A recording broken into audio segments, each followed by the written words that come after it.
Oh.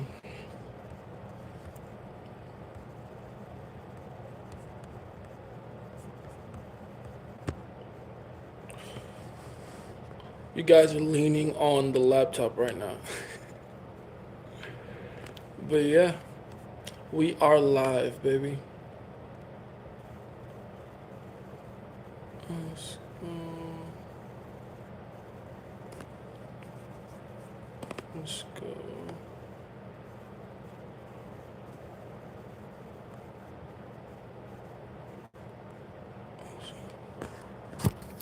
Which reminds me. There we go. Awesome. I think I'm good here, right? Right. How are we feeling, guys? Can we hear me? Can we see me? Are we good?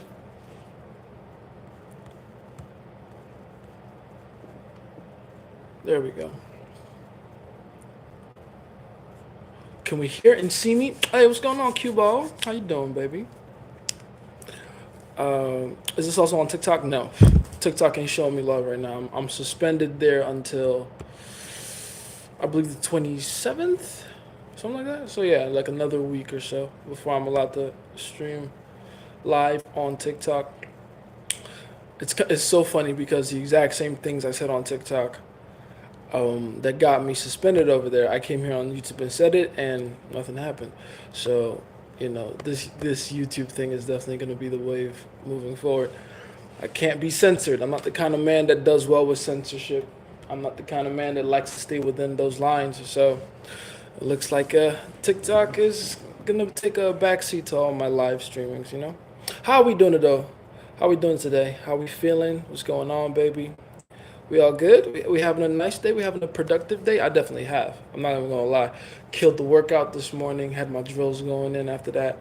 Um, Remembered because I've been slacking on it a few days for some reason, but I remembered today, right after my workout was done, to get my creatine in. And shout out to creatine. If you guys aren't on it, get on it. Um, but yeah, I had a really productive day so far. It's been really good. I'm a tad bit tired. I'm not gonna lie, but it's a good tired. Like when you've done everything you set out to do, and you're just crushing it some more. I'm here on live right now with you guys, so it's a great day. I hope you guys are having the kind of day I'm having right now. You're feeling Gucci, Rad? Rad, how you doing, man? I remember that name, by the way. Welcome back. Um, Again, yeah, man. It happens like an average of twice a month on TikTok, but you know what it is. We're on YouTube, baby. Nothing can stop us. What did I do? If I remember correctly, I think I said something about black women specifically. That was true, by the way. I stand by it. But yeah, that was it, man. Can't speak about any groups at all, not even in a positive manner. The system picks it up as negativity, so it's weird. Um, QD Chase, how you been, man? Can you unhide your TikTok following for us to follow the PUAs? No, that's why I'm making videos about it so you can see, you know, the little the series I'm making on it. Let's go through them slowly by slowly, little by little. I put out the big major hitters that I really do have a lot of respect for. Shout out to Mr. Locario. Shout out to Dante Nero. Shout out to Todd Valentine. He's here on YouTube. Shout out to Arash D. Bazaar. Shout out to the soldiers we've lost along the way, like Patrice O'Neill, like Sinful the P, Philip Gilmore. Shout out to them, man. If not for the work they put in and the things they've done, the risks they've taken, younger guys like me wouldn't have a shot. So I gotta give the respect to the OGs first, and then we can start getting into like the more dramatic stuff as we go. But I'm having fun making this series. I've pretty much already made it. I'm just like editing as I go. Let's see.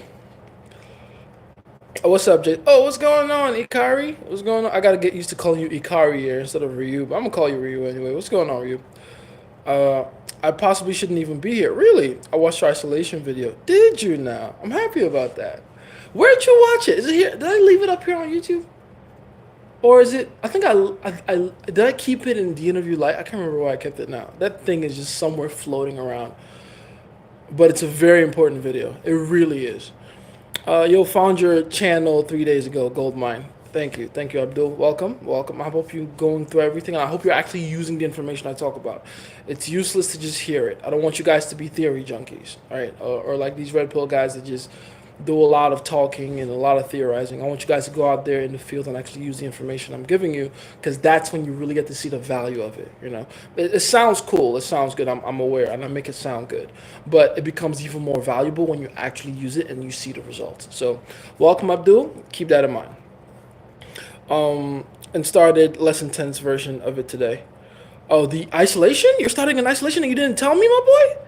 That's very important. I'm actually putting about three different students right now through isolation, like one-on-one coaching. So yeah, that's really interesting, and you have to make sure you prepare for it first, though.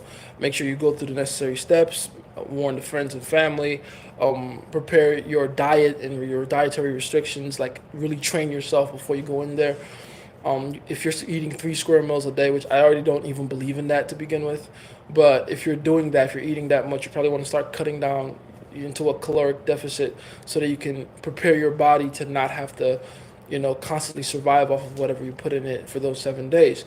And then also make sure you keep your electrolytes up. May I suggest stuff like Celtic salt and water, especially for the entirety of the 7 days. But yeah, it's very important. The isolation from food, from water, from entertainment, from people in general. That's all important. But the most important part is like what you actually do when you're in there by yourself. So yeah, keep that in mind, man. And I'm happy you're going through that. I really am. Creatine made me lift like 5% more in my lifts. I believe it, and it just makes you look better too. Opinions on Dr. Umar Johnson. A lot of black women love him for his work. A lot of black women love a lot of men that'll tell them what they want to hear. That is, by the way, the biggest sign of low self-esteem is if you always need to hear things that make you feel good. I had a mentor a long time ago tell me that the truth is supposed to be painful. If you hear something and it makes you feel good inside, it's probably a lie. The truth is supposed to hurt. So, a lot of men have unfortunately benefited monetarily off of people wanting to hear the things that they always want to hear, the things that they resonate with and the things that make them feel good and give them an excuse for why things might not be working out in their lives. People love to be victims. Victimhood is a very cozy place to be. It's this person's fault. It's that person's fault. I have no part in it. That's just in general the language of losers. Real winners take responsibility. Real winners put the entire fault of it on themselves. It's hard to do. Don't get it twisted. It's not easy at all. It took me a long time to accept full responsibility of my life. But once you get to that point, there's a weird power that you feel there, and you know what? It's all my fault anyway. So that means anything that happens to me is by my power, whether I realize it or not. And that there's a freedom that comes with that. But it's hard to get to that point for sure. But yeah, that's how I feel about Dr. Umar. And a lot, not just Dr. Umar. I put him in a category with a lot of other men that are in the business of making people feel better about their own bad decisions. You know what I mean? There's people that do it to men too. There's a lot of these red pill coaches are kind of in that boat. They tell men, what they want to hear and tell them how bad women are, and it's always the women's fault, and women need to change, society needs to change. And it's nah. Follow Michael Jackson's philosophy. If you want to start the change, start with the man in the mirror. It's always going to start with you. You have to be the change you want to see in the world. That's just how it works. But, yeah, that's how I feel about him. I would love to hear your thoughts on I would rather be in the woods with a beard than a man. I've seen those videos. I generally just... it would be so easy to just make videos about that and get the views. But I don't see how any of that conversation, whether it's one way or the other, helps anybody. You know what I mean? Whether you're a woman that wants to vilify men by saying they'd rather be stuck in the woods with a beard than a man, or whether you're a man that's trying hard to defend himself, I'm not one of these evil men out here. No matter how you slice it, it's corny fucking arguments going back and forth. It's between, and by the way, don't get it twisted. This is going on between two minorities of demographics. It's unattractive women and clueless men arguing right now. It's men that are arguing emotions with logic, which again, this is how you know they're clueless. It's a bunch of women answering a question from an emotional point of view. And their emotion is, oh, in my life, men have done me more dirty than a bear, therefore I probably should feel more wary around men than bears. That's pure emotional decision making. I'm not even mad at it. It's like, it's what women do. All right, that's women 101. They go off how they feel. Duh, right? But then imagine how goofy you gotta be to follow that goofiness as a grown man and be like, oh, but I'm not a guy that rapes and pillages. Like, why are you even saying that to defend yourself? Now you sound like a rapist. No, just don't worry about that goofy shit. It's a bunch of unattractive women that are trying to vilify men anyway. I am not in the business of trying to change the minds of women that I don't care about anyway. So I don't see why other grown men are in that business themselves. That's my entire view on it. Just ignore that. There's too many bad bitches that value and love men out here for all of us, for us to be worried about what the few we don't want have to say. It doesn't matter what they have to say.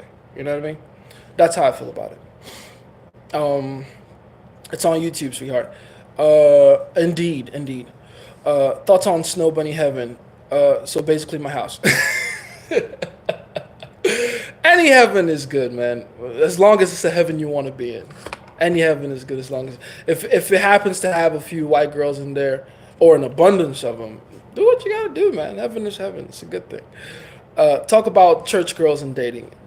You're gonna have to compete with Jesus. That's the major advice with church girls. I grew up in the church. For those of you that don't know, both my parents to this day are ministers of the gospel. I know, ironic, right? But yeah, the major thing with them is they use Jesus as their excuse for everything, and that is the man they put on a pedestal, rightfully so. It's Jesus Christ. But the problem with that is you can't compete with Jesus Christ. Compared to Jesus Christ, you're a bum. Like everybody on this planet is a bum. That man spoke truth to power and pretty much got killed for it, which is just about the most gangster thing you can do, right? He's like, think Bob Marley, think Martin Luther King, think nearly Nelson Mandela. So Jesus is in that line. Is like one of the first martyrs on planet Earth. Then there's the fact that he had all the power and influence that he had over both people, angels, and demons alike. Then there was the fact that he managed to do the most confrontational things, but with a peaceful, calm demeanor, which is very hard to do. Like, even I have problems trying to figure out that balance there. Usually it's either you're a fucking warlock, think an Andrew Tate type, or you're a fucking bitch, think a J. Cole type, right? So it's very hard to find that middle ground. And Jesus struck it perfectly every single time, with every response to every question, with everything he said. He truly was the Prince of Peace that had the capacity for danger, right? Like he did a lot of dangerous things, but he also did them in like a peaceful, loving way. It was pretty dope. Plus, he like walked on water. So in general, you're not beating the guy. Like if Jesus is the standard, you're not winning, which is why a lot of chicks in the church die alone. That's the honest to God truth. I'm not even trying to say that to sound bitter or anything. I've had a lot of success with those women, but I've had a lot of success with those women by only doing one thing, and this is kind of the ultimate advice here. You have to find ways to align yourself with Jesus Christ. And I'm not just talking about, you love Jesus or you're a Christian or you're God-fearing. No, it has to be beyond that. You have to pretty much make her believe that she sees God in you. If you can't do that, you don't have a chance. You have zero chance. So as far as church girls, that's how it goes. You have to pretty much be Jesus to them. That's how you win. All right? Do with that information what you must. Let's see. I mean, it shouldn't be too hard. If you're a Christian, you believe that you are one with Christ. So, that can't be that hard. I ghosted all my women and went deeper down my own mind. Day one, but sharpness is already up. Joining this live, is that something I can do under isolation? Yes, it is, actually. It's actually one of the few things you can do under isolation. But, make sure you don't allow it to interfere with what you're actually wanting to do with that isolation. Because, again, you should have only one goal whenever you go into isolation. It should be an improvement in one specific area. So it can be business. It can be, your social calibration and women in general, social dynamics. It can be your spiritual altitude and aptitude. It can be your mental sharpness. It can be your craft, whatever your craft may be. It can be, your money, your status, whatever. But it has to be like one thing you want to like focus in on and improve on, and just come out with like a bunch of plans that you can execute on. And what isolation does is put you in that mind state for an extended period of time, obviously, after detoxing you from the world, which is like the first part of the isolation, like away with food, entertainment, girls, all these different pleasures of life, stick you in one place by yourself to the point where you begin to see things you're not supposed to. And that really is where amazing ideas come from. So yeah, that's really what it comes down to. If you believe this live is serving your isolation process, go for it. Aside from that, I would not advise that. You know what I'm saying? Let's see. What do you do when women aren't interested? As a woman, a lot of guys can't take a hint, even if you straight up tell them, I'm not interested. And this is after declining politely. You ever tried declining not so politely? I know that sounds a little bit socially uncalibrated or a lacking in empathy of me to say, but the truth is, a lot of men think they have hope for a woman that doesn't want them at all because the woman hasn't given them like a definitive rejection. And that's the thing women need to understand. Granted, I will say the fault is on men to not be socially calibrated enough to know when to back away. However, I will say, and this is something I literally tell my girls and every woman in my life really, if you don't want a guy to keep trying, don't do anything that makes him think he has hope. That's really what you have to do. You have to cut out all hope. So if you want to reject a guy properly, you have to make sure you do everything in your power to make him think, oh, okay, there is absolutely no shot here. None. Don't crack a smile. Don't give him eye contact. Don't face your body towards him. And no matter how much you're tempted to do, when he says something that, might aggravate you, that might make you emotional, that might get a rise out of you, ignore it. But you have the discipline. Again, it comes down to a woman having the discipline to say no to the temptation of engaging emotionally with someone she doesn't want to. There ain't no polite about that either. Like, all the best women I know are very snubby. Very snubby. I don't even know why there's women out there that, feel some type of way about being snubby. Like, oh, I just want to reject. Like, fuck that. Be very harsh in your rejection. Hell, I'm harsh in my rejection. I reject women, and women can't even take rejection like men can. So be harsh. Be like stiff arm at length. No, this is not what I want. You need to get away from me. Like, wear the glasses, right? Hold on, I got glasses here. Have a guy come talk to you, do this, and then face away. He will get the picture. Like, there's no way you can have hope when you just do this, and just something to keep in mind. You feel me? Let's see. Yeah, I understand how it works. I just jumped into it as deep as I can go immediately, so not as extreme as advised, but still doing most of it. Okay, that's cool. Joe, it's a me. Fish out of me. What's going on, fish out of me? Proper enlightened masters tell their students take full responsibility for your reality. So I'm 100% with you. Indeed, man. Like, that's literally how you should be trained to believe as a man. You can't blame anything or anyone outside yourself. It takes away power from yourself because responsibility is power. So once you throw the responsibility on something or someone else, you're making yourself less powerful. That's what a lot of men don't seem to understand. Responsibility and power go hand in hand. I don't care that women, are trying to trick men into taking all responsibility without having any power. The truth is, once you have power, you have responsibility. That's how it works. If you have responsibility over that woman, you have power over her, whether she likes it or not. If she doesn't want you to have power over her, then she shouldn't expect you to take responsibility of her. And you should make that clear, by the way. That's not something you, dance around. Like, literally tell her that shit. I am your protector, therefore you do what the fuck I tell you to. Because if anything, God forbid, bad happens and bullets start flying, and you go, hey, get down.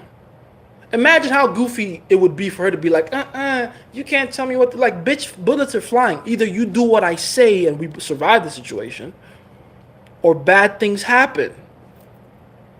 That's it. Like, follow instruction. And you have to let her know she has to follow instruction. So yeah, responsibility is power over her, over yourself. Bro, you know what happened to that girl I didn't smash on the second date I talked about last time? Yes, I remember that. You wouldn't believe, or believe, as you said.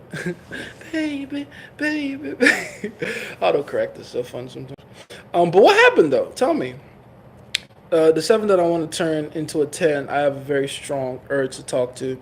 Call her right now. I've imprinted her so much that the last few days over FaceTime, I actually care about how she's doing. Aw, you've adopted essentially a daughter. That's cute. Should I? No, you shouldn't.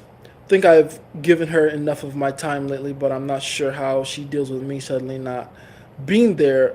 Well, we'll see, I guess. Yes, you will. But she'll be fine. If anything, oh, I'm out here spitting. If anything, it adds to the intrigue. It adds to the sense of urgency she has around you. So it's fine.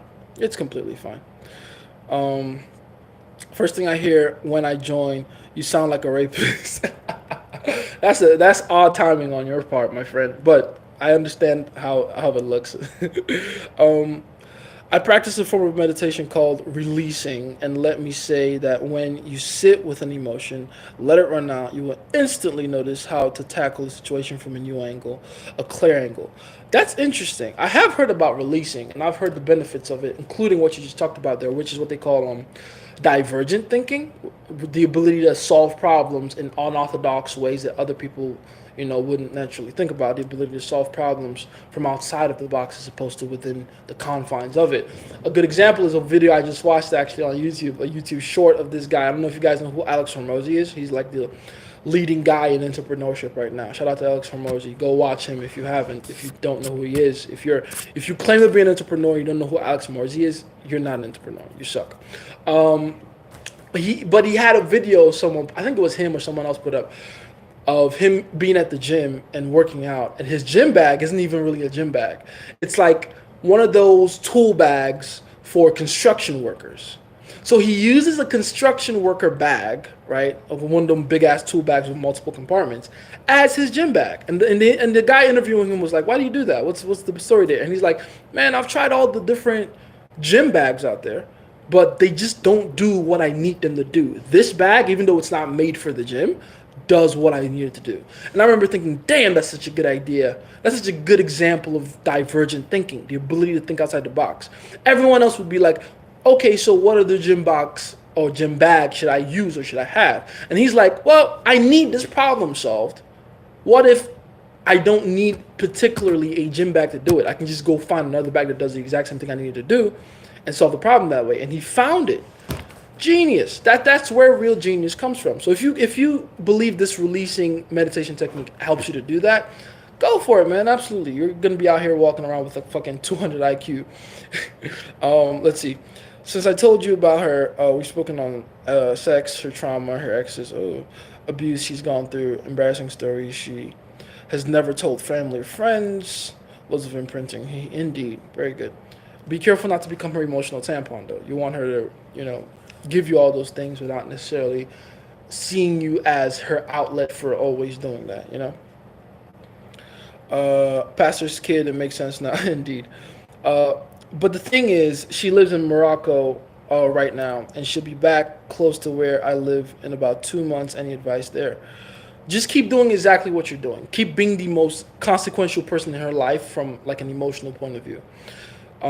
Keep her psychologically occupied with you and everything that you are and everything that you represent to her.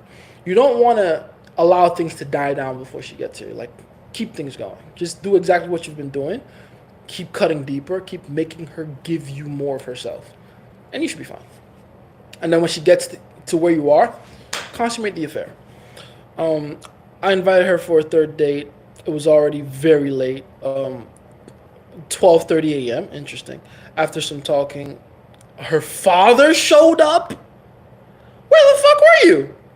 Where were you that her father showed up? Outside the house? Like what? Huh? On a date? What? I have questions, and you need to give me answers, sir. J. Cole, yeah. Shout out to J. Cole. He's a bitch. Never cracked any girl at church. They're tough, man. Trust me, it's this Jesus thing. Ever since my hair got like this, y'all know I went from the swoop to like the Jesus cut. I've been getting even more church play recently, honestly. I mean, it's not a lot more. It's just like 2 girls I've been talking to that are like, which I met through TikTok, if that means anything. I think it was that one video I posted last time. where I talk about just pearly things and how Jesus saved that one woman from certain death. That whole thing. It kind of attracted a group of girls that are church oriented, if you know what I mean. And I just kind of filtered for the hottest ones, and it's only two in there, so you know, keep that in mind.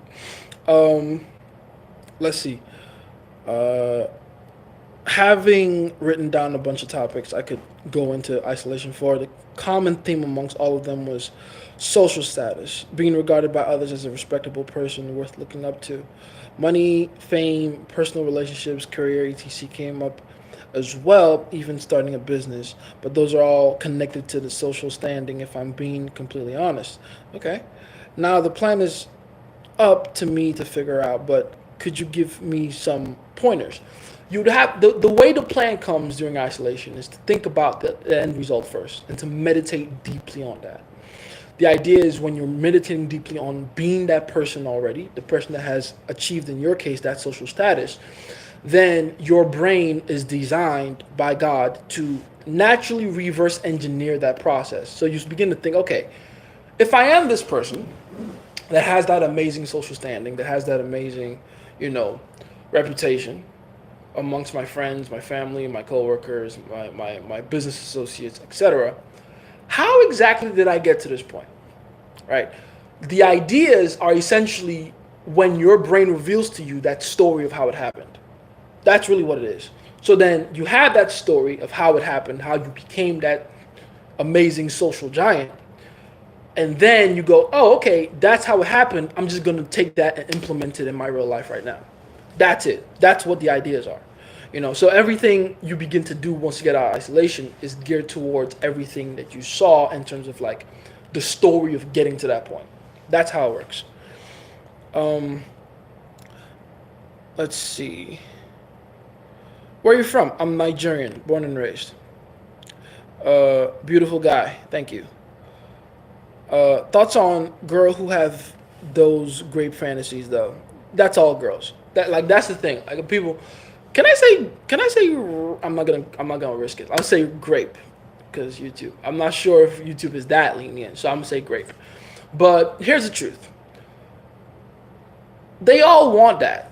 Every girl, to some degree, maybe not per se like a grape fantasy, but they do like the feeling and want the feeling of being wanted by someone that they want so bad that they lose control over them. And then they dominate them. They want that feeling. They all do. They want, like, why do you think almost every romantic comedy has that one scene in the end of it that's like the cliche climax of it, the crescendo of the entire story, where the dude is running through the airport to go tell her he loves her, that she's always been the one. Like he crashes the wedding, or he busts into a taxi with someone already in it. Like, I'm sorry, I don't mean to steal your taxi, but I need to go to 4th Street right now. There's a cathedral that I need to get to. There's a wedding I need to crash. Why do you think every romantic story ends that way? Simple. Because that's what women like. Like, it's science at that point. They like the idea of the guy they love coming to that realization, like she's the most important thing ever, and losing self-control to the point where he does something that erratic, that emotional, right? And that's essentially where that whole grape fantasy comes from. Now, be warned. This is not something that you should indulge in every time, right? Because again, the theme of it is lack of self-control. And the reason they want that is like the ultimate validation of knowing that they're so irresistible that someone loses control over them. But the irony to it is they want the self-control from someone that has self-control. Like, let me say that again. They want the person that has self-control to lose self-control on them. That's where like the fantasy is. That's where the grape fantasy is at the highest point. It's like if a guy that, you know, is loose, so to speak, that says yes to everything, says yes to her and forces himself on her, that's gross. That's ill. That's But if it's a guy that says no to everything, but then says yes so much to her that he's willing to break social boundaries to do it, ideal, perfect, right? Go and watch an extreme version of this would be the story of 50 Shades of Grey. So go watch that movie. Only the first one. The second one is useless. Just the first one. Watch that movie. See how that dynamic plays out. Have you heard of enslavement, the black rose sequence? It's similar to hypnotic rhythm. I want to use it on the seven. That's pretty much like the point of hypnotic rhythm, and you can use it. I mean, you got to change a few, you know, things around. It's just like that. It's another book out there called The Wiley Lynch Letter. It's the making of a slave. It's this same science, no matter what aspect or category of persuasion you're looking at it from, whether it's sales, whether it's game pickup, whether it's conversational hypnosis, neurolinguistic programming, whether it's even building a company, like having employees. It's the same science of getting people to be so loyal to the idea you give them that they're willing to choose that idea over their own selves. It's the exact same science, right? It's compliance to the highest degree, making them make certain types of sacrifices for you at certain checkpoints. Attaching their reward to your validation in terms of like your time and attention, your compliments, etc. But it's essentially the same thing. It's the same science. Just replace all those certain words in that particular sequence with like woman and game and manipulation, stuff like that. But yeah, you can do it. That's from the Shogun method, right? I still haven't seen it yet, guys. I promise you, I'll go check it out. I have downloaded it though, but I'll check it out. Do you love Palestine? I love Palestine just as much as I love Israel. That's the correct answer to that question. Because I've said this before. This is a rant I made on TikTok a while ago. But both those countries have been trying to kill each other since the beginning of time, right? For those of you that know your history, and those of you that are particularly religious people, you know the real history of those two countries. It's the Jews versus the Arabs, right? It's the sons of, they're both sons of Abraham, but it's the descendants of Ishmael versus the descendants of Isaac, right? It's over the birthright. Who's the birthright? Who gets the landmass, the cows, the birthright? And that's what the war's been about, essentially. So, am I gonna get into it? Absolutely not. Who's gonna win it? But that's been going on for thousands of years. We just happen to be hitting a downturn right now where it looks like Palestine is the underdog and they're really struggling right now. But I'm not quick to forget not too long ago, like in the 1800s? Actually, must have been close to the early 90s, where three Arab countries, well, not three, I think it was five actually, five Arab countries tried to jump Israel and lost essentially in 3 days. Remember that? Remember when Israel was the underdog? Yeah. So yeah, I mean, war. You know how it goes. This side is winning right now. That side is going to win later. Hey, it is what it is. Either way, I hope they figure it out, which they won't. They definitely won't. That was a plot twist. What was a plot twist? Let's see. Yes, from the Shogun method. Oh, I see. Any advice to pick up girls at the gym? I always give the same advice whenever it comes to picking up girls in places that you frequent. Because that's what's different than, like meeting a girl in the aisles of a grocery store or at the bar or at a club or walking on the street. It's very different than places like if you go to school with her, if you, work the same job with her, if you go to the same gym with her, if you live very close to her, maybe you live in the same apartment building. It's very different. It's not cold approach situation. That's a warm approach situation. And the rule to all warm approach situations is the same. Do not telegraph interest too soon. I mean, it's the same with cold approach, really. But with cold approach, you have to accelerate that process. But with warm approach, you got to really take your time with it. I would say really establish yourself in her mind as the cool, calm, chill guy that she knows from the gym. So, that means no hitting on her, saying hi to her, but then saying bye to her right after, like, hey, what's going on? And then keeping it pushing. It's more powerful to say hi, keep it pushing, say hi, keep it pushing, 4 or 5 different times initially when you first get within her proximity, before you go, hey, you know what? I'm tired of just saying hi and bye. What's your name, by the way? I come here all the time. You come here all the time. I don't want to feel like you're out here stalking me. So it's about time you told me who you are. What's your name? I'm Jason. How are you? And then go from there. It's way more powerful to do that and establish yourself as a non-creeper at the gym, as just a cool guy that she happens to know from the gym. First, than trying to be like, hey, what's going on? I saw you doing. My girls, every time they come back from the gym, because pretty much all my girls are fucking hot. So, and how do you think they get hot? They hit the gym hard. Every single time they come from the gym, right? Especially when they come back, I got a few white girls that use the tanning beds at the gym.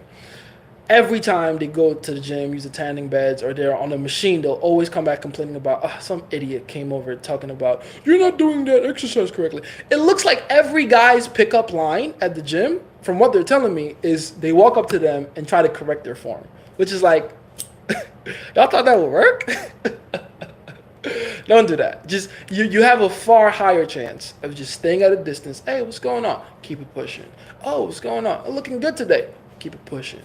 Oh, man, I bet you if I try to use that leg press machine after you, I would not be able to move it. Good job. Keep it pushing. Just do that 5, 6, 7 times, right?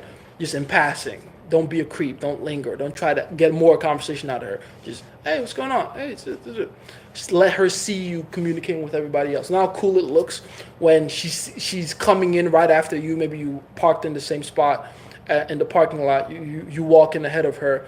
You get to the front desk. Everyone's like, "Hey, Jace, what's going on? We missed you the other day." Everyone already knows you on a first name basis. You're cool with all the staff there. Even Consuela, that swipes all the sweat off of the fucking bench press, the bench for bench pressing, bench press bench.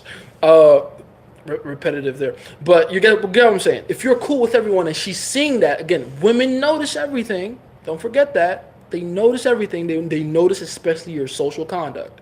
So she sees you just being cool with everyone. Hey, what's going on? Talking about protein shakes, creatine, lifts, deadlifts, fucking how many sets you got left to do, what kind of exercises you do, what kind of diet you're on. Everyone, you're inviting people over like, hey, you know what? I think I like you, dude, man. Dude, let's go get some Chipotle after this. It's part of my post-workout meal. You want to get some? I want to get some. Oh, no, I'm on intermittent fasting. Oh, that's cool, man. I'm going to get you a bowl anyway. Just, something you can eat later. Oh, sure, man. What guy is prepared to say no to a free bowl? They'll come. And then she'll see you being a leader of men. And that will give you so much social capital to cash in on later when by the 10th time you show up in the gym. Maybe you catch her alone at some point. Maybe you show up at the gym where there's not a lot of people. There's just you and her at the gym. And walk over to her like, listen, it's going to look like I'm stalking you, but I promise I just don't want to be alone in the gym. You mind if I just work out in your general vicinity, if that's cool with you? And then she's going to be like, oh, yeah, you're fine, man. Think about it. What I just said, if you said it on the first date, would be the creepiest thing you can say. But because she's built in her mind an image of you of, oh, you're just that cool guy at the gym, she's more than willing for you to literally ask her to stalk her. You see how it works? So just create that comfort over time first. Then you can go in and be like, hey, by the way, I think I want to talk to you a little bit more. You seem like an interesting chick. Talk to her, qualify her, flirt, tease, push, pulls, and then go, you know what? I'm not going to lie. You're a lot more interesting than I thought you'd be. You know what? I shouldn't even be doing this, but put your number in my phone. Boom. Now you can hang out outside of the gym, which is when the game really begins anyway. So, yeah, that's how you do it. It's a warm-up situation. Ease your way into it. Ease your way into it. Earn the right to be a stalker. That's what I'm going to start saying right now. Earn the right to be a stalker.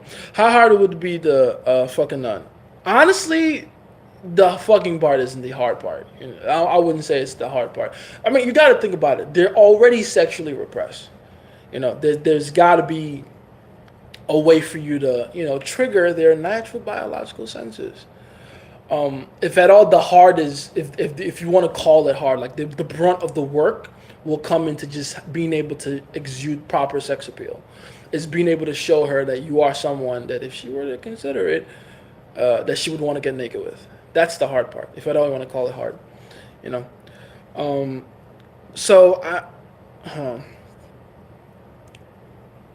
So because of my parents, I don't know why the I is there, it's throwing me off, but because of my parents, I can't invite her to my place.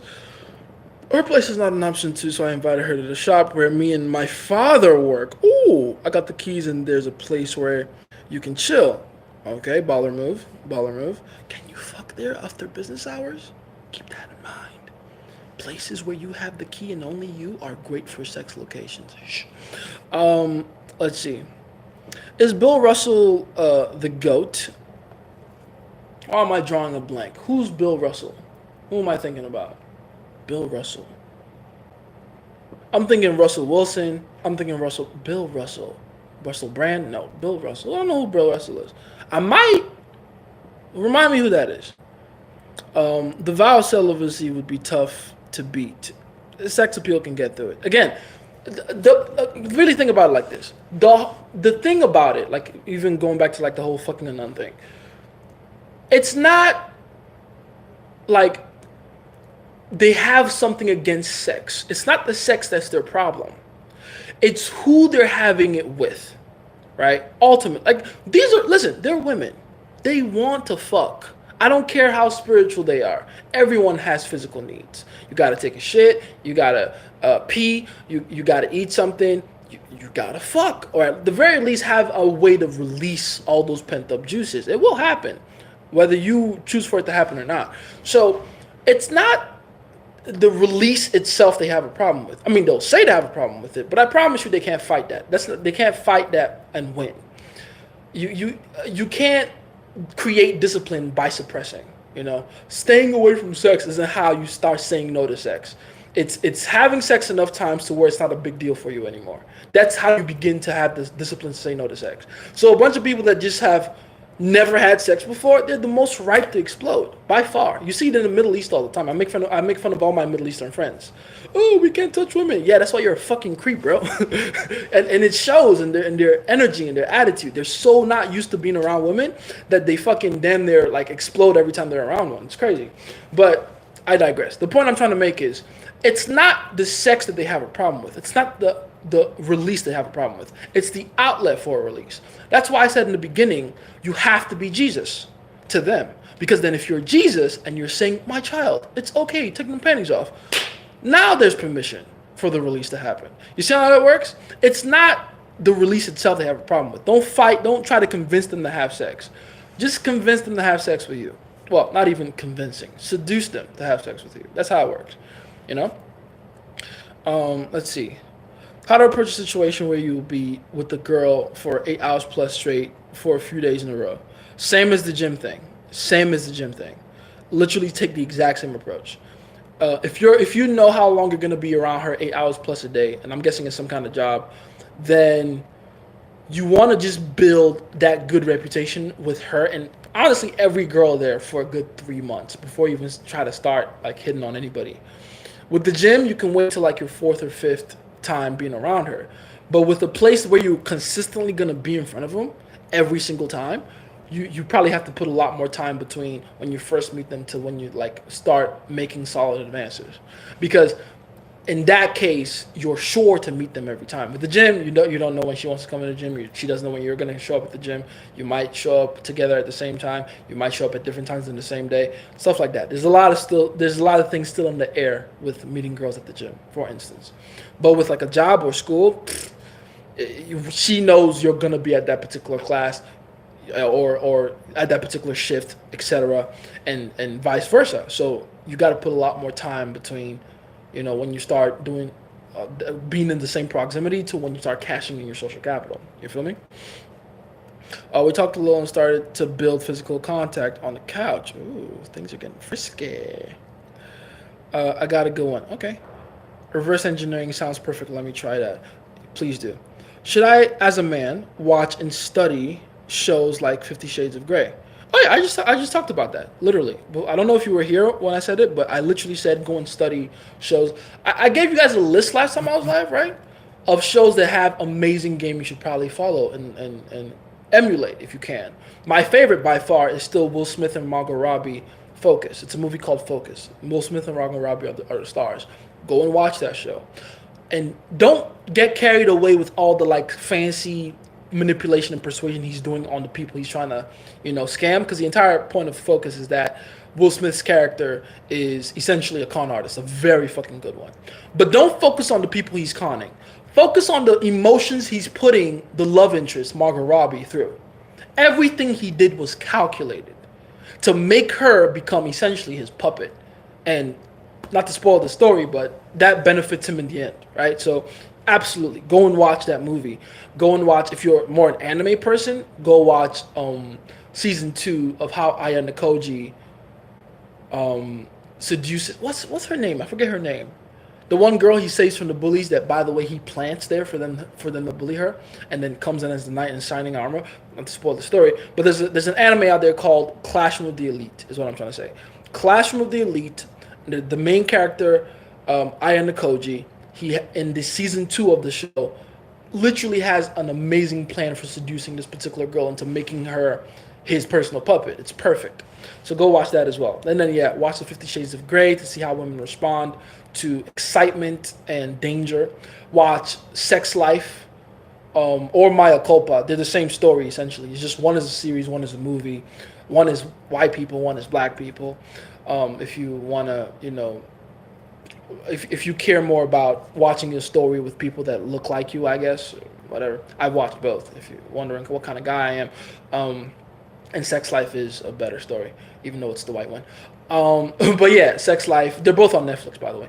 Maya Culpa, Sex Life, they're essentially the same story. But watch that one to see how to seduce. Ooh, there's a Tyler Perry one called Temptations. That's also kind of a similar story. So Sex Life, Maya Culpa, Meaculpa. Sex Life, Maya Culpa, Temptations by Tyler Perry. Now that I'm thinking about it, Maya Culpa and Temptations are both Tyler Perry stories. This nigga just recycled the same story 15 years later. Man, I'm gonna get on that later. Anyway, yeah, go watch those 3. 2 are movies, 1 is a series. All on Netflix, I'm sure. They all give you a good idea of how to seduce a woman from like a boring man. If you want to learn how to steal a girl, go watch that. If you want to learn the difference between being a good man and being an actually exciting man with sex appeal, go and watch those stories. Very, very important. Very important. I would say those are more important, honestly, than the other ones. Because on a practical level, it'll change your mind about the way you see women seducing women and just in general, how you relate with them. You don't want to be the guy that's like, oh, I did everything right. I'm a good man. Good men get cheated on. Right? And that's not because women hate good men. It's because women have a very different definition of what a good man is than men do. And that's why men get fucked up. Right? Men think good man means not exciting. And if you look at a woman's definition of what a good man is, excitement is not just paramount, it's like rule number 1. Be an exciting motherfucker. If you can't be, you're going to get cheated on by a guy that's more exciting. Essentially a guy like me. So keep that in mind. Go watch Mea Culpa, Sex Life, Temptations. You got this. Let's see. Hey, long time no see. Listen, what's your name? Because I don't want to just have to call you my mystery lady with the cute bangs, glowing skin, and go from there. That's a good one. That's a good one.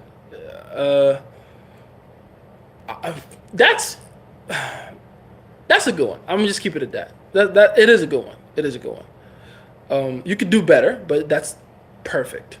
By the way, Jace, if you're ever interested in releasing, let me know.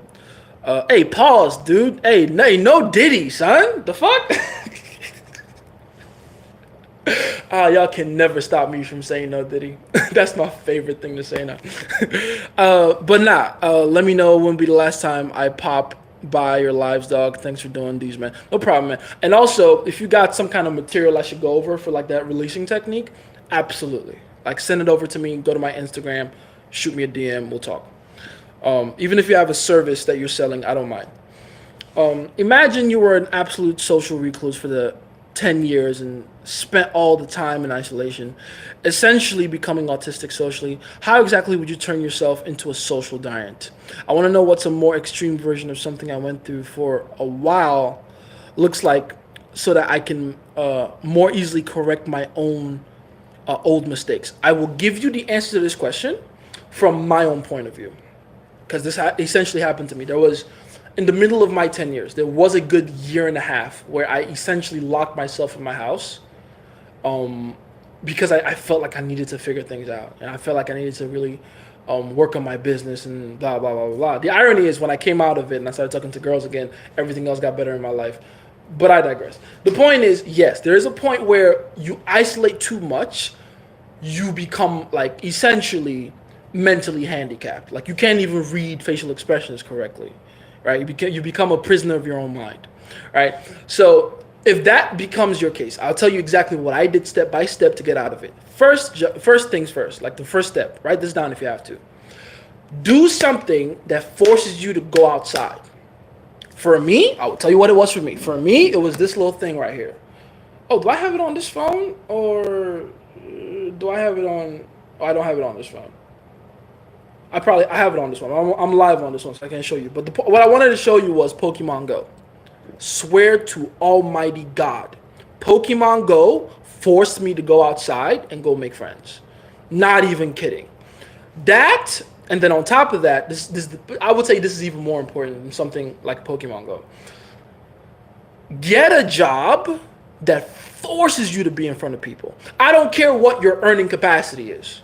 I don't give a fuck. Oh, I can't demean myself and go and be a fucking cashier somewhere.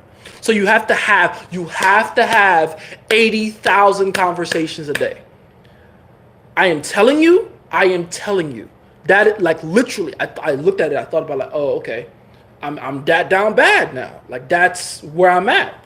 I've lost everything. Okay, I gotta rebuild my life from the first steps I know. It's gonna come down to my social life, the women in my life, the friends I have, my body, my physical health. Because I had definitely let myself go, and then all the things that I needed to do to build myself up from the inside out, like my self-belief, my confidence, my arrogance. And I was like, okay, I got a plan for my body. I got a plan for my mind. What do I do to get myself out there? Because at this point, even though I've been doing this for years, I'm terrified of talking to a woman for the first time again. Okay, cool. I know what I'm going to do. I'm going to do something that gets me outside the house every day. I found Pokemon Go to be a great excuse. And then on top of that, get a job. I don't care if it's the most menial, lowest paying fucking job. Get a job that forces you to talk to people every fucking day. I am not kidding. And do that, like, at least for a good 3 months. If you're not doing it for money, obviously, or you just want to get yourself out there, go and get something that forces you to be out there. That'll honestly, if you're that down bad, if you're like so socially recluse, you haven't had fucking physical human touch for a year or more, dude, go and get a job that forces you to talk to people. You will come out of your shell week 1. You have to. It's part of the job description.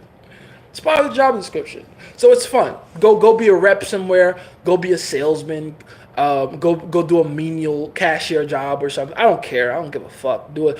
I tried to look for a menial cashier job. I ended up getting a managerial position, which ironically makes you talk to even more people. So that's how it works. That's like, I'm not even kidding. I was like, if I have to go be a cashier somewhere and make like fucking $10-11 an hour. But apparently I did, like, you guys heard the way I talk. I did my interview so well. The guy was like, I can't put you as cashier. You're clearly a smart young man. Just come be a manager. We have an opening there. I'm like, all right, cool. And boom, they made me like rescind my former application for the cashier position, redo it again for the manager position, got the job the same spot. I had to renegotiate salaries and everything. And boom, that was it. I started like forcing myself to be in that fucking store, just talking to people all the time, talking to vendors, talking to fucking pharmacists in the back, talking to this person, that person, wailing customers, cool customers, angry customers, regular customers. My team that I had formed and built from the ground up, like, talk to people. Force yourself to talk to people. That's the advice. That is the advice. I've seen it all play like these girls on big into Wattpad. I've heard about this. Is that what my bitch was talking about the other day? The little forums where they have like these goofy little stories they write. Is that what she was talking about? Where there's these stories. Oh, there we go. Yeah, these stories of tall, handsome, high status men literally grape them while imagining themselves as a small girl. Yeah, that's yeah. They all want that. I'm telling you. The Bright Right story is phenomenal in regards to protector provider. Bright Right? I've never heard of that. What is the Bright Right story? I gotta start like searching for these things that you guys tell me about so I can like figure out. Bright Right. It's like a movie or something. Both brothers are great, just different. There's brothers. Oh, you talking about Twilight? Is that what you're talking about? No, it's not. Well, the brothers are Vampire Diaries, which again, another great series if you want to watch the difference between how women treat the nice guy versus the bad boy. Or Twilight, the movie itself is pretty good. It's like exaggerated acting, but it gets the point across. There's a way women treat Edward. There's a way women treat, what's his name, the wolf guy, whatever. But yeah, is this Shogun America referring to Shogun's show on Netflix? I have no idea, honestly. Answer that, guys.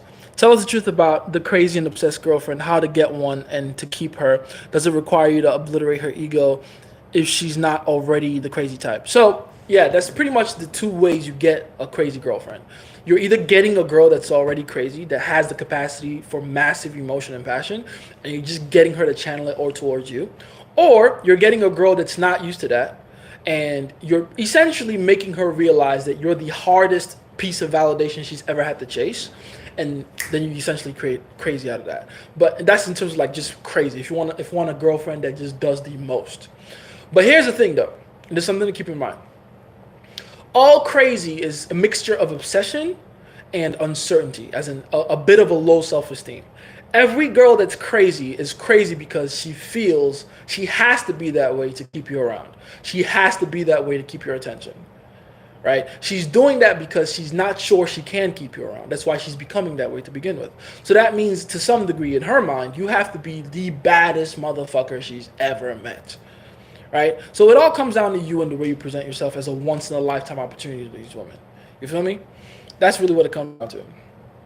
Some coaches explain that if let's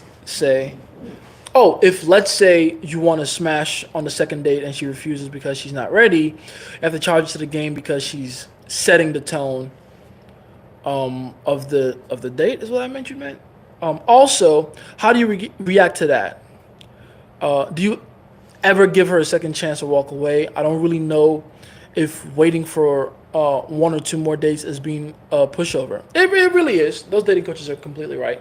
But again, you can't even blame her. You got to blame yourself. That's kind of like the entire thing I keep talking about in my my teachings and my philosophy of game is women only treat you the way you allow them to, whether you realize it or not. If she thinks that you're the kind of sucker she can sucker into waiting till the fifth date to give some pussy, then you've done or said things up until that point to make her get that confidence. No woman in my life is confident enough to be like, oh, Jason, I'm going to make you wait for... I haven't had a woman say some shit like that to me in like at least 6 or 7 years. Because once I figured out the secret, it's over. Once they know I'm the fucking sexiest bad boy type of guy, they know I'm that guy that with like the fuck boy tendencies. It's like, yeah, this guy, like, even when I talk, they can smell it on me like, this guy gets pussy. It wouldn't even be waiting for him. Does that make sense? So you still have to come back to you. Like, what are you doing? What are you saying? Don't blame the girl. That same girl that's treating you like that in front of me, she's sucking my dick on the first date. That's a guarantee. Does that make sense? It's who you are that determines how they behave around you. So go back and look at your actions up until that point and figure out, okay, what could I possibly have done here to make her feel like I'm that nigga to lie to like that? If you need help with that, I got coaching call packages, link in my bio, in my description. We'll chop it up and whatever. But what you really want to be looking out for, just to give you like some, solid advice here, is look out for things that make you sound like you're willing to see her into the future. The reason they have confidence that you'll stick around to do bullshit like that is because you behave in ways that make them feel like they are now a permanent part of your future. So saying anything with future certainty gets women super comfortable very quick. When you say things like, oh, I really, enjoy getting to know you. I can't wait to learn more about you. It's like, oh, this guy's willing to wait. He's willing to stick around. Perfect. I'll put him through the boyfriend program. The slow and steady, nice guy finish last program. As opposed to if you just make a small adjustment in that statement and just add so far at the back of that. I enjoy getting to know you so far. Boom. Now you've cut off the future. Now you've cut off the possibility of permanence into the future. Now she thinks to herself, okay, he said he likes me, but so far, I don't have this guy yet. He's not thinking too far ahead into the future, right? Perfect. Now she's on edge. Now she knows there's still work to be done here to improve and impress this guy. You see how that works? Yeah. So just make sure you're not saying anything that makes them feel like they have permanence in your life. always talk like, they might be gone tomorrow. I like get in the habit of that. Just say that, like, you're in a date with a girl, and for whatever reason, you just go, you know what, you're so enjoyable to talk to. I think your future husband is gonna be really lucky. Say that. His future husband? Oh, what is he trying to say? Why does he want to be my future husband? That's how you want him to think. Like, oh, you know what? Damn, you're such a beautiful girl. Man, I can already tell you're so pretty. I'm gonna regret breaking up with you. I'm really going to. I'm going to regret dumping you. I mean, you'll never hear from me again, but still, it will hurt. Say that. Say that. You feel me? That's how you gotta approach it. Let's see. Also, do you react to that? Do you ever give? Oh, I didn't read that one. So after establishing physical contact, she became sad and mad about something so stupid that it annoyed me because of the bad timing. Okay, fair enough. Uh, we'll get to the rest of that. Fish army. Whenever I seem to make a change to my habits and ideas, I'll be very consistent for a few days, a week, or weeks. But for some reason, I slowly go back to how I used to think and behave, how to make it permanent. If I had to guess, right, because there's only a few reasons you're dropping back into those bad habits, I would guess it's your environment. A lot of people underestimate how important environment is to making massive changes. Your environment, as it is designed to be a trigger of whatever habits you formed within that environment. So if you want new habits, if you want to trigger new activity, you have to create a new environment for it. You would be surprised how much of a difference making the tiniest changes to your environment will make in your habits. Like even just taking your bed from the left side of the room to the right side. Boom. All of a sudden that creates a ripple effect in how much things change in your life. I'm not even kidding. It can really be that small. It can be changing your shower curtains. It can be changing your towels, changing your clothes, and the scent on them, because scent is part of the olfactory triggers. It can be changing your carpet on your floor, going to hardwood or just having a different carpet. It could be changing the kind of food you eat. The actual food you eat probably have even more of an effect on you than changing your bed, for real, because your gut is your second brain.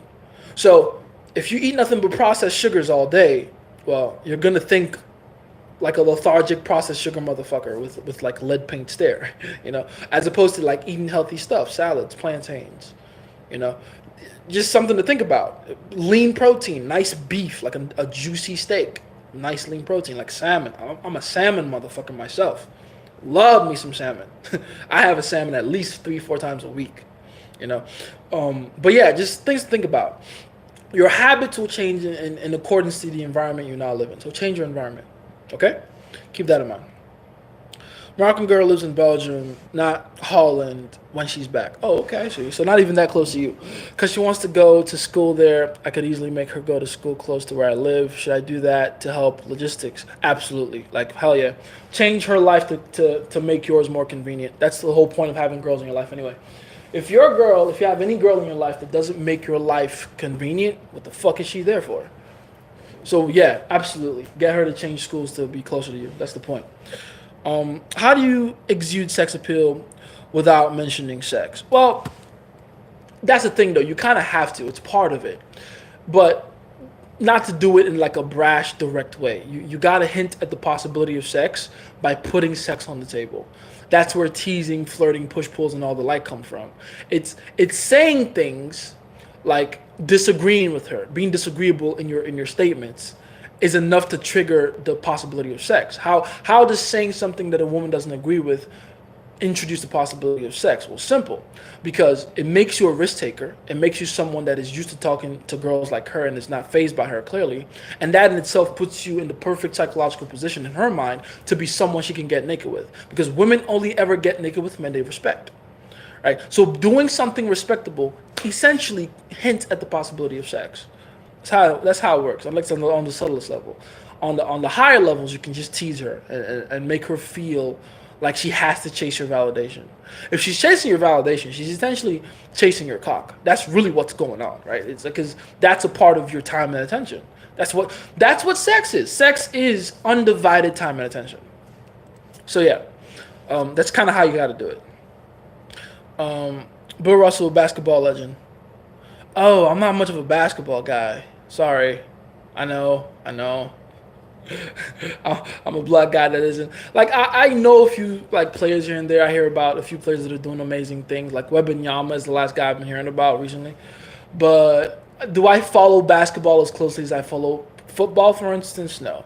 Do I follow football as closely as I follow MMA, for instance? Absolutely not. MMA is my sport. I mean, it's quite literally my sport. So yeah, not much of a basketball. I don't even know who Bill Russell is. Sorry. Whisper. Yes, I can fuck there and I can go there after work.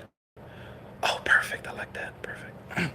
Um, Make sure you're picking up on all the girls and all the businesses around your business, so it's like a closer fit.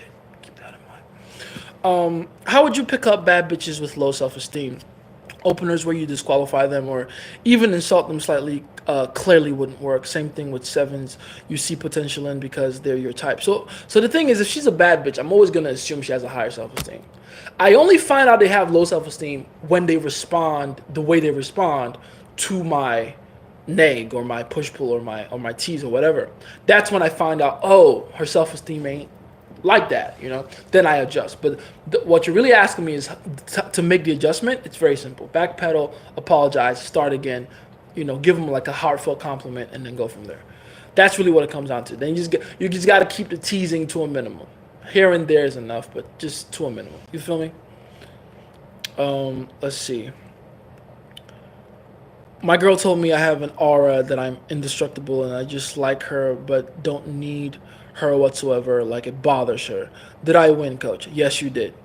Your woman is doing what every woman on planet Earth does. Like the job of every woman is to try to see if you fall for their tears and make them and see if you make them the priority. That's all she was trying to do there. All you gotta do is just give her the little circle rub on the back of her small of the small of her back. Just rub there a little bit. Oh, poor baby. They're there. I still love you though. That's all you gotta do. Don't change your behavior to make her feel more comfortable. Definitely don't do that. Don't even bother giving her verbal assurance into the future. Like, oh no, I promise. Hey, it is what it is. I get it. Yeah, good for you catching on the fact that I have an aura around me. This is the man you've chosen. This is what it comes with. If you can't handle that, you need to let me know. So, you can go find someone that makes you feel a little more at ease. But. And by the way, don't be scared to say that. Always say that too. Like, always hint at the possibility of a breakup. Very important. Oh yeah, I mean, if you ever listen, if you ever get uncomfortable, this is my shit, by the way. This is what I love to say. This is my shit. If you ever get uncomfortable with me and how I am and what I represent, it's perfectly fine. Just let me know. So I don't keep you here to keep suffering. Okay, I don't want you to suffer. I love you too much. You're important to me. I don't want you to feel like being with me is all suffering. I mean, there's definitely some part of that to it, obviously. But if the suffering gets too much, I need to let you go. Okay? Just remember, if it ever gets to that point, let me know. I'll be the first to end things. In fact, I'll give you a chance to do that. But we need to end. And then that's usually followed up with, no, that's not what I'm saying. Perfect. That's what you need. You need them in that nice limbo of not knowing if they're in love with, if you love them, and knowing that you care about them. Like that's a perfect limbo. He loves me not. Perfect. Leave her in the anxiety that comes with that. I've met a lot of women, especially Muslim, who are sexually repressed and get horny as shit. Don't ask me how. I know. But the struggle is to seal the deal with them because I feel bad as hell or just can't convince them. Or they feel bad as hell, just can't. You're trying to convince them. That's why you're failing. Don't convince them. Seduce them. Do not convince them. Seduce them. You cannot convince a woman into emotion. Conviction is logical. Seduction is emotion. So stop trying to convince them to fuck you. Just put them in a compromising position with you, and that should naturally take care of itself. This is why sex locations are important. Be alone with them, and then allow the natural last-minute resistance to come up, and then go through all of that shit. Go through all of that. I have an entire series here on YouTube that discusses how to pass last-minute resistance, if you're wondering. What topics to avoid when you're on a date to avoid being categorized as husband material? it's not the topics. It's not the topics that's creating the husband material thing. It's the way you talk about them, right? I actually had a student very recently ask me a very similar question. Like, I just feel like every time I talk about like the kids or having kids in the future, it just puts me in the boyfriend category. And I'm like, okay, what are you saying to these girls? And then he tells me, and it's very rudimentary. It's exactly what you expect it to be. Our kids, I want to have this number of kids. This is the kind of area I want to raise them in. This is the kind of school district I want them to go to. He sounds like a dad. He sounds like a typical white picket fence dad that mows the lawn every Sunday with fucking probably some pretentious shit like Bruce Springsteen playing in the background, right? But like, you get the point. He's talking about that like a typical dad. Then I said, you want to know how I talked about, the future kids and tease that? I say stuff like, you know what? I'm looking at the size of our foreheads and our kids are going to have a hard time. That's how I talk about future kids. I tease. I'm playful. You see how that works? Like, I have one of my girls, she has massive calves. I have skinny African calves. Mine are high set, right? I mean, they're athletic as fuck, but they're pretty small. And I always tease, like, man, I hope my kids with you have your fucking calves. I don't want them to have my calves. Because I got my dad's calves. My mom's calves are like yours. I don't know why I didn't get my mom's. But hey, hopefully they get yours. Please. That's how I do it. It's a teasing thing. It's not I gotta take it seriously. Let's talk about the future and what we agree on and what we don't agree on and see if our values align.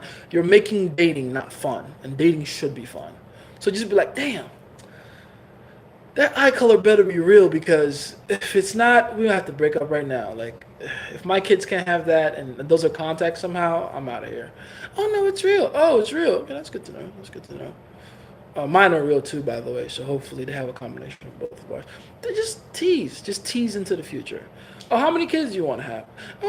I think three. Three? Ugh, that just sounds like too much work for me. Damn, I'm already tired just thinking about it. Tease, play.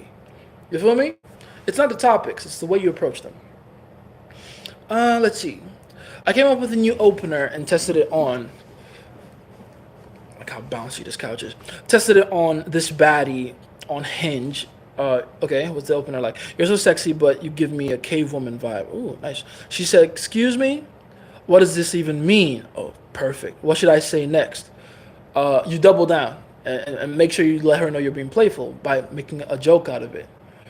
Be like, I don't know, you just look like you say ooga booga in your sleep. That'd be fucking hilarious. That's what I would say. All right, I've never used the cave woman line before, so I'm gonna have to test that now. Hold on, fire up the dating apps real quick. That's a good one, Ryu. It's a fucking good one. But yeah, that's essentially what I would just double down and make it funny. But make it funny though. If you guys go, oh, I feel like you're dumb and you just look like you don't understand don't be like that. Obviously, be playful, be funny, be fun. You just, I don't know, you just look like you're having a hard time keeping clothes on. I feel like you would excel in a time where clothes were not a necessity. Something like that. Or, I don't know why your eyebrows nearly cover all of your eye. That's just crazy. Somehow your forehead is even bigger than mine. Just joke and tease and flirt that way. You feel me? All right, let me see. Cave woman joke. That's funny. What's going on, San Andreas? What's going on with you, baby? In the self-belief course, you see you need to expect more than sex from her. Yes, I do. Do you have any examples? Because I tried to apply it, but apart from asking from her to pay, I don't get what's more I could do. Oh my God, I can't even hide it. I'm kind of sad you asked me that, because that just shows me you don't have any creativity when it comes to women. Okay, all right. Here's what I meant when I said that in the course. First of all, I meant sex is not the goal. Okay? Don't think about it, because the way you're thinking about it is like, oh, sex is not the only thing, so I gotta find something else to ask of her. Relax. That's not what I said. I said sex not the goal. If you keep sex as the ultimate end-all be-all final destination every time you talk to a girl, you're going to do things in the short term that'll fuck you up in the long term. That's why I said it. You have to be a chess move ahead. You have to think like a grandmaster, not a fucking novice. You have to think 20 moves ahead, not 5. And here's the irony to it, and this is why I said it in that course. When you have the mentality of, sex is not the goal. Sex is just a tool to get this girl to the point of obsession, right? Which would be the ultimate goal, right? Honestly, it's not even the ultimate goal because there's more shit to do when you have her obsessed. But let's say you go from sex being the goal to obsession being the goal. Okay, that's a further away goal. That's the difference between a guy that goes, I want to get into the NFL versus the guy that goes, I want to be a Hall of Famer in the NFL. It's two different levels of work ethic there. Now, if you go from sex being the goal to obsession being the goal, right? What you begin to do naturally are the behaviors that are attractive to women so that they want to give you sex faster. You see how that works? That's the irony to it. Women don't want men who just want to fuck them. They want men who they can invest in long term, but who are sexy in the short term. Does that make sense? So when you approach sex from a point of view of not, oh, I want to have sex so I can add it to the body count. And you go instead to the point of view of like, oh, I can't wait to get past this point so I can get to the next point. So I can't wait to pass the hump of sex so I can get her on the way to obsession. Because sex is the first step to obsession. When you approach sex from that point of view, you will naturally find yourself doing things in that moment before you have sex that makes you get it faster anyway. You see? Because if sex is the goal, then you just want the pussy. But if obsession is the goal, then now you're concerned with not just getting the sex, but how you get it. You see how that works? You even see that thing in like with money, right? There's a difference between a guy that wants to get rich because he sees it as a form of self-expression and as a way to improve himself, as a tool, as a valuable resource for accelerating his own potential and growth, as opposed to the guy that just wants money because I just want stuff. I want to be able to spend money on stuff, right? One guy won't mind getting money by getting lucky on the crypto market. The other guy will be like, that's a bullshit way to make money. Because how am I going to replicate that success consistently over time? You see how that works? You see how that works? One is going to be like, oh, I'll just do whatever it takes to get the money. The other guy is like, no, I refuse the money if it doesn't come with some other added benefit that is beyond money. That's the mindset I want you to have with girls. Don't talk to a girl thinking, how do I get her draws? Talk to a girl thinking, how do I get her to want me badly? And just see sex as what it is. Another checkpoint in the journey of getting her to obsession. You feel me? All right. So now that you have that idea, stop asking yourself, what else can I do? Like, nah, just relax. You shoot ahead, aim for the stars, and then you will naturally cross the moon. All right? Can I be a mod here too, please? Aren't you a mod here? Hold on, let me see. Oh, you're not. Okay, let me add you as a mod. There you go. You're a mod now. Congratulations. Again. Are you going to save this live? Yeah, I'm going to leave it up there. That's fine. I haven't said anything too crazy so far. The reason she got mad or sad is following. While having physical contact, I asked her a compliance test to show me her favorite songs of her playlist. That will determine if you're actually cool enough. Okay, all right. The blonde name is Karuizawa. Oh, from all the time ago, Ayana Koji. Fair enough. I think her name is Kei. Koi was ruthless. Koji, you mean? Yes, was ruthless. She started to show me a few songs, and before starting on each one, she started to explain herself why she thinks these songs are cool, which I considered test pass. Oh yeah, for sure. And I hope you reward her for that too. Like whenever a woman is going out of her way to qualify herself, reward that behavior. You want to make it okay for her to explain herself to you tirelessly. Very important. Like we talk about the compliance part all the time. We need to start talking more about the reward part all the time. When they give you the compliance, reward that compliance. Very, very important. That's how you get more of it. Okay? I'm sad I just found out my stud girlfriend is gay. Oh, no shit. It's even funnier. Your name is Slowpoke. Of course it is. Slow on the uptake, huh? But what's the good in girls' definition of a good man? The good is the warrior in the garden. That's what women define as good. For them, good is someone with power who doesn't abuse it, right? For them, good is someone who has the ability to hurt them, who has the capacity for danger, but doesn't go out of their way to be dangerous. That's good for women. That's the definition. Right? It's like when the Bible, when Jesus on what was it, Mount Sinai, where he was giving the what was the name of that message? What was it called? Something destitute, blah blah. Where he goes, "Blessed are the meek, for they shall inherit the earth." The rough translation of that isn't even like humble. It's blessed are those who have power but choose not to abuse it. Because that's what meek really means. Not lowliness, not being humble and contrite. It's being powerful, but not letting that power get to your head. That's what women call good. They always start with, are you powerful? Then are you gonna abuse the power? That's where good comes from. Bad is, I have power, I abuse it. Useless is worse than bad, by the way. Women will take bad over useless. Useless is, I don't have power at all. And that's most men. And that's why most men don't get no bitches. Because most men don't understand that them trying to show how powerless they are to women essentially is what's making them look unattractive to women. Women don't like powerless. They will take abusive power over powerless. It's like powerlessness, abusive power, power with self-control, with restraint. That's the hierarchy. That's the ascending order. It's like when I talk about provider types, protector types, providers with the willingness to protect, protectors with the willingness to provide, right? That's how it works. That's what women will choose. And honestly, I gotta flip that, by the way. I think I made a mistake with that one too.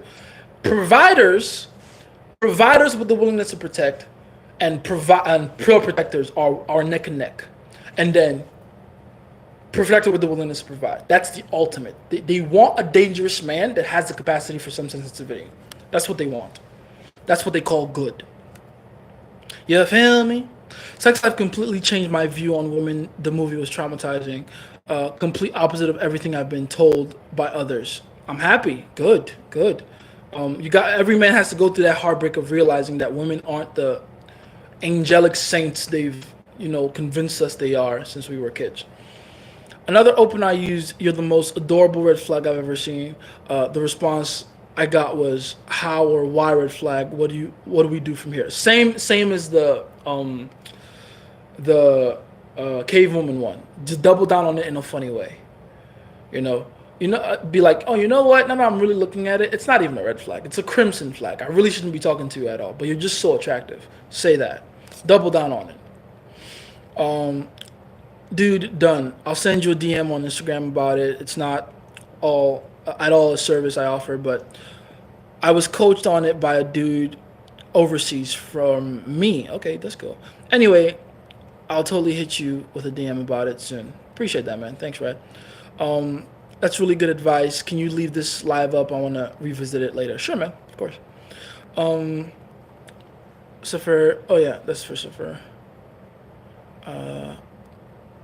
I'm rewarding her, of course. Oh, I'm happy you are. That's good.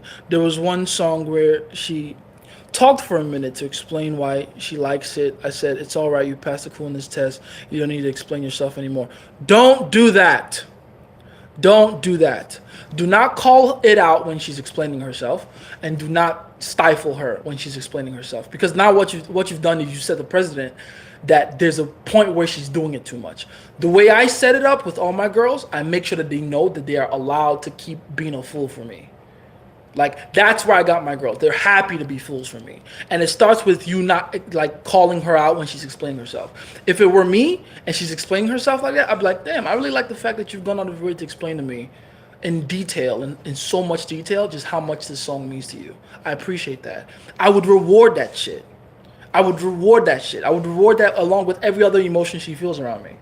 Oh yeah, every passion? Oh, that's fine, baby. I'm sorry, Jason. I'm sorry for acting like this. I'm just crazy. Yeah, that's fine, baby. That's cool. Yeah, I get that. Listen, I'd be crazy over me too. If you met me, I'm fucking sexy. We both laugh about it. That's how you got to do it. Like, keep rewarding them whenever they give you emotion like that. That's good. That's a good thing. Never stifle it. Bro, I have no idea what happened, but she got so mad and sad over that time. Oh no. She had like almost tears in her eyes. It just sounds like anxiety though. That sounds normal. You were probably making her feel like she really was on the hot seat, so to speak, and you were making her feel like, whenever a girl is crying like you, crying in front of you or around you or because of you like that, again, make it okay to do that. Like, oh, they're there, I get it, I understand, I know, but just know I don't think any less of you because of this. I don't hate you now, and I really do enjoy spending time with you. You're a great chick. Even now when you're crying, I'd still rather you cry on my arms than me stay with some girl that's just lifeless. I like you a lot. Encourage the tears. Yes, that's good. And more tears, more crying, more passion. Good. More, more, more. Encourage that shit. Very important. Forcing yourself into a social job is exactly what I had in mind earlier. Anything else you could do? I would say that's the biggest one. Force yourself into, because anything else I will tell you will have an element of fun in it. Like if I tell you, okay, go out and approach a bunch of women, it's fun, but also it's not something that'll like. It's not a gun to your head, so to speak. Does that make sense? You need a psychological gun to your head. You need something that will force you to do it. If you don't have something that forces you, you're not going to do it. That's why I said job. If you are getting paid, you are on the clock, you have a boss on your ass, right? Breathing down your neck. Why aren't you doing this? Why aren't you doing that? Go get that commission from that person. Go talk to this customer. Someone just walked to the door. Why aren't you saying hi? Go and fucking work at like Foot Locker. Never worked at Foot Locker, but now that I think about it, for those of you in America here, Foot Locker is the best place to like force yourself to talk to people. Because if you don't talk to people and sell them damn shoes, you will not get commission. That's the point. You got to be in a situation where you have to talk to someone. That's why I suggested that. You have to talk to someone. Do not get no fucking behind the counter job where you're behind the glass and you just have one or two fucking transactions with people. Like a gas station. Don't work at no fucking gas station. Don't work at a restaurant behind the scenes in the kitchen or whatever. Be a waitress or a waiter. Waitress. I guess there's some women listening, I guess, but be a waiter. Be the bus boy. Go be the cashier, man. Like go do the job where you have to talk to someone. Have to. It's very important. Very, very important. Let's see. Bro, I said birth, right? Not whatever you said, lol, the biblical story. Oh, fair enough. My bad. I said Twilight. My bad. But yeah, birthright. Jace, you're great, but sometimes you just straight up can't read. For real. The letters on YouTube are so small. I gotta and I'm trying not to let y'all see like my forehead. It's not necessary. So it's so funny. On TikTok, I can just like move it this way, and I see all the bigger lettering, but I guess YouTube ain't that advanced. I don't know. Let's see. Hey, I'm Mr. Friendzone from the other day. Mr. Friendzone, you told me I had to be strict with my time. Oh yeah, I remember you. That I definitely remember you. So I've been doing that even told her to let's take a break, but she still needs help with a lot. Is there a way to help her out while still increasing my value in her eyes? Thanks for the game. So that's kind of the point, my friend. The point is to not help her. That's kind of the point. You want to create that separation so that she can see what it's like to actually spend time without you, so that she can know what it feels like to not have you there. That's the point. You want her to miss you and to see how much her life goes to shit when you're not there. That's the fucking point. So no, there's no way to help her. Leave her alone. Listen. If you're still like, oh, she still needs help, that means you're still in communication with her. Stop it. Go away from her. Do not talk to her. Have you even gone like 3 or 4 days without even talking to her or responding or replying to her text message? Have you tried that before? Try that for me. Try that for me. See what happens. See what happens. I know what'll happen. I just need you to find out. I asked what's wrong, and she said, you don't actually care about my songs. Like, what the fuck? That frustrated me so hard because she broke the physical contact and started to act very bitchy. Oh, that's a bad hiccup. She started to watch some shit on her phone and ignore me while having almost tears. She refused to talk or hug. Aww. Well, did you reward her correctly then? You were saying you were rewarding her for her compliance. But clearly you weren't. If you were, that whole like emotional outburst wouldn't happen. Clearly. Clearly. Plus, I mean, she was just looking for an opportunity to be emotional anyway. If she, you don't care about my songs. You should have been like, I wouldn't care about him if you move away from me. Let me see him. So just don't. You're allowing her to dictate the emotions. Don't do that. Don't do that. How to make the move after 3 months of building social capital in the work or school example. Oh, perfect example. Perfect question. I mean, you're literally going to at some point be like, you know what? It's kind of weird. I see you all the time, but I don't know who you are. Who are you? Literally say that. And she'll go, I'm so and so. What's your name? Or she might, if you do it well enough, she'll be like, I already know who you are. You're Jason. Right? That's usually what happens with me anyway. But if you do it well enough, she'll be like, oh, I know who you are. It makes sense you don't know who I am, though. And then from there, like, oh, you know what? Oh, okay, that makes sense. It's kind of weird I don't know who you are. And then you can slide in a compliment there. Like, I'm the hottest guy in the gym. You're the hottest chick in the gym. How the hell don't we know each other? What's wrong with us? And then, you're both laughing now, right? That's kind of how you do it. Or you have an even more subtle flirt, right? Like you say something like, what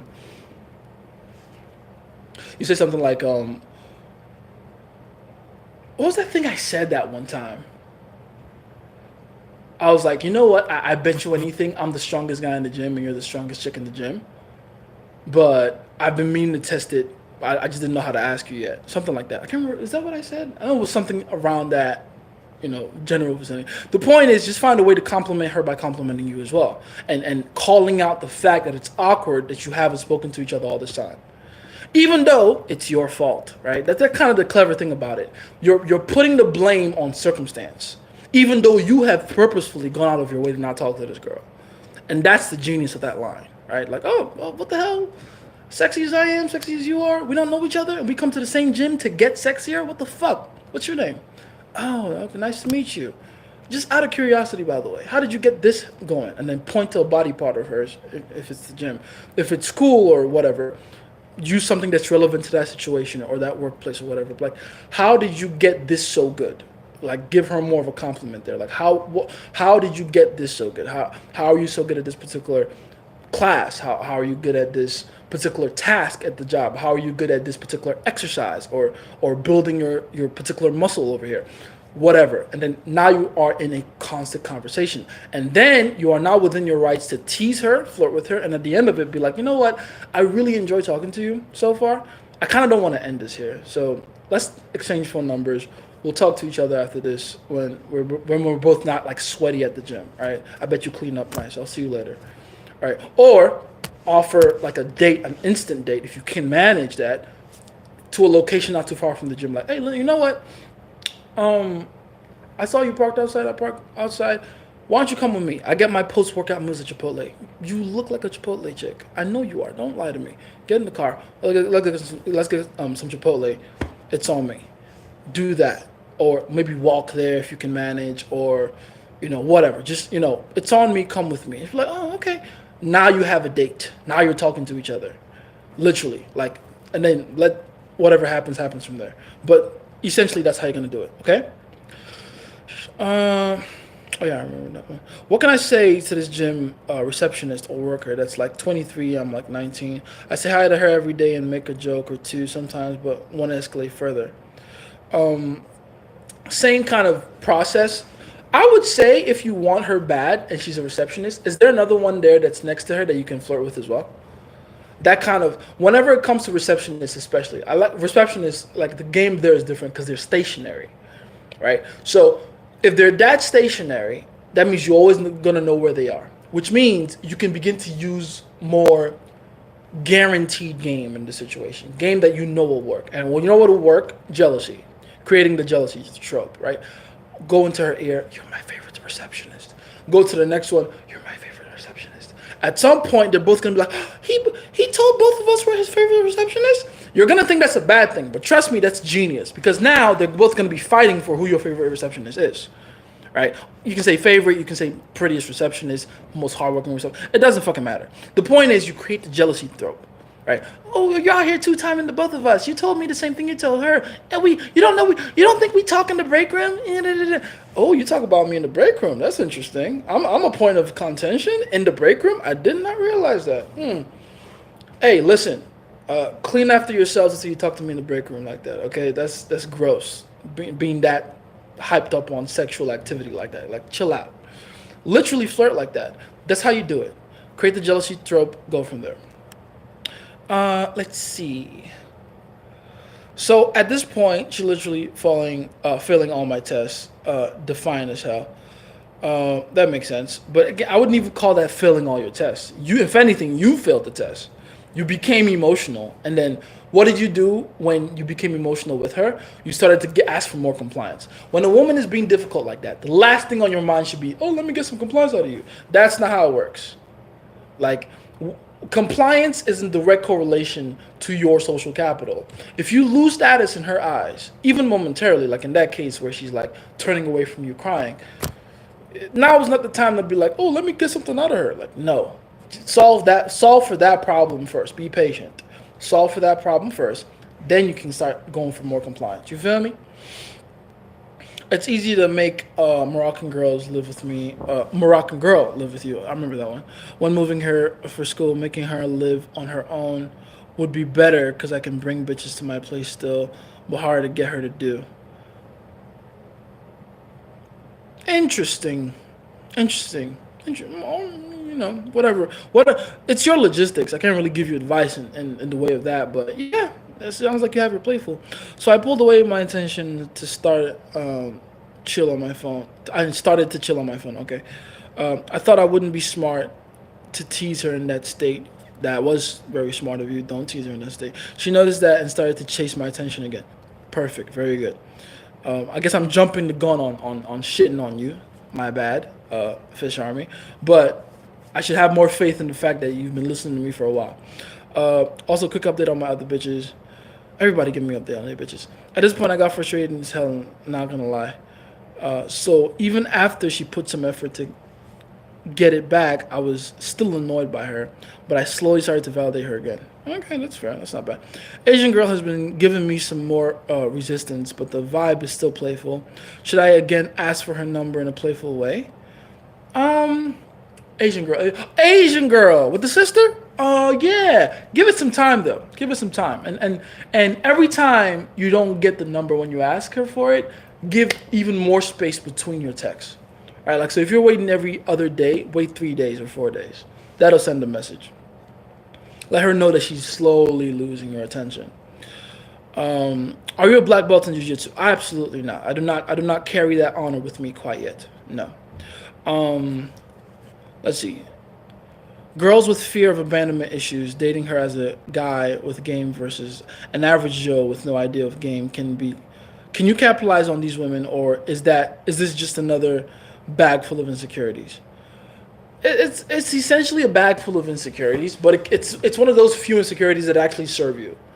When she's scared to be abandoned, then she's gonna be scared to be abandoned by you. So, again, still a bag of insecurities. You're gonna deal with all the different things that come with that: the low self-esteem, the clinginess, the neediness, all that good stuff. So you gotta be patient, and you have to be always increasing her standards so she can learn. Because, like, her fear of abandonment helps her to not want to be abandoned by you. But I've come to find that there's a higher level to do it than there's a lower level. The lower level is just transferring whatever fear of abandonment she has in general to you, which is like lower level. And it's lower level because it comes from just that general fear of abandonment. Like, she doesn't want to be left alone, right? The best fear of abandonment to have is the one you develop with her by making her independent. This is what people don't... Okay, this is some high level shit I'm about to say. Write this down if you have to. Very important. The key, right, to making a woman completely codependent on you is to make her independent of everything and everyone else. That's where, like, the sense of loyalty comes from. It's like every other guy out there is trying to get her to trap her down, to make her dependent on him. Oh, you have to live off my money. You have to... you're not going to have this status without me. Every other guy is trying to find some kind of weird way to directly control her into making her see him as her ultimate source of survival. The real gangsters, the real pimps out there, men like me and even the ones that are doing it at an even higher level than me, you know what we all do? We give her the tools. We give her the power. And then we train her not to abuse it so she doesn't hurt herself or us in the process, obviously. But Give her the tools, give her the abilities, give her the skills, and then watch her become completely indebted to you for the rest of her life because she knows she got them from you. That's the real play. That, at the highest level, that's how it works, right? Only like guys with not too good an understanding of game, or the ones that understand game but not at the highest level yet, they'll be like, "Oh, always make her dependent on you." Da, da, da, da. The real dependence comes when you make her independent. You feel me? Like it's a big secret I stumbled into myself, honestly. Like, whoa, what the fuck? And then I kind of like double checked with my mentors, and they were like, "Oh shit, you kind of figured it out. Well done." But like that's how it works. It's making them independent. It's not being selfish with your knowledge, with your skills, with your opportunities, with the things you have access to, right? Again, obviously, make sure that she's put in the work for those things. Make sure you're not just giving them to her like unworthy for free like that. Like make her fucking work for it. But once she has, and then you give it to her as a gift that she has earned, ooh, now you have a girl that sees you as God. That's how it happens. That's how it happens. You feel me? Just something to keep in mind. Something to keep in mind. So basically, game is just adjusting the teasing more or less depending on the self-esteem of the girl. Literally. Thank you. You put it in words. Literally. Yes. Depending on the self-esteem of the girl, you either adjust. Listen, you will run into girls, and this is the hotter girls you meet, right? The higher self-esteem girls you meet. You will run into girls where you tease them, and it doesn't even have an effect on them. And you have to ramp up the teasing, right? That'll happen. And then for the majority of girls, you gotta, take it down. But there's a minority of them where it's like, oh, you have a beautiful resting bitch face. And it's gonna be like, and you gotta ramp that shit up. Like, you know what? And I'm looking at it, resting bitch face or not, I would give you too much stress, too much anxiety. I would be too exciting for you. And then she'd be like, wait, what? Now you gotta keep that shit going. Like, you know what? I feel like you're literally perfect head to toe, but that forehead though. Now you gotta, but this is something to keep in mind. Yeah.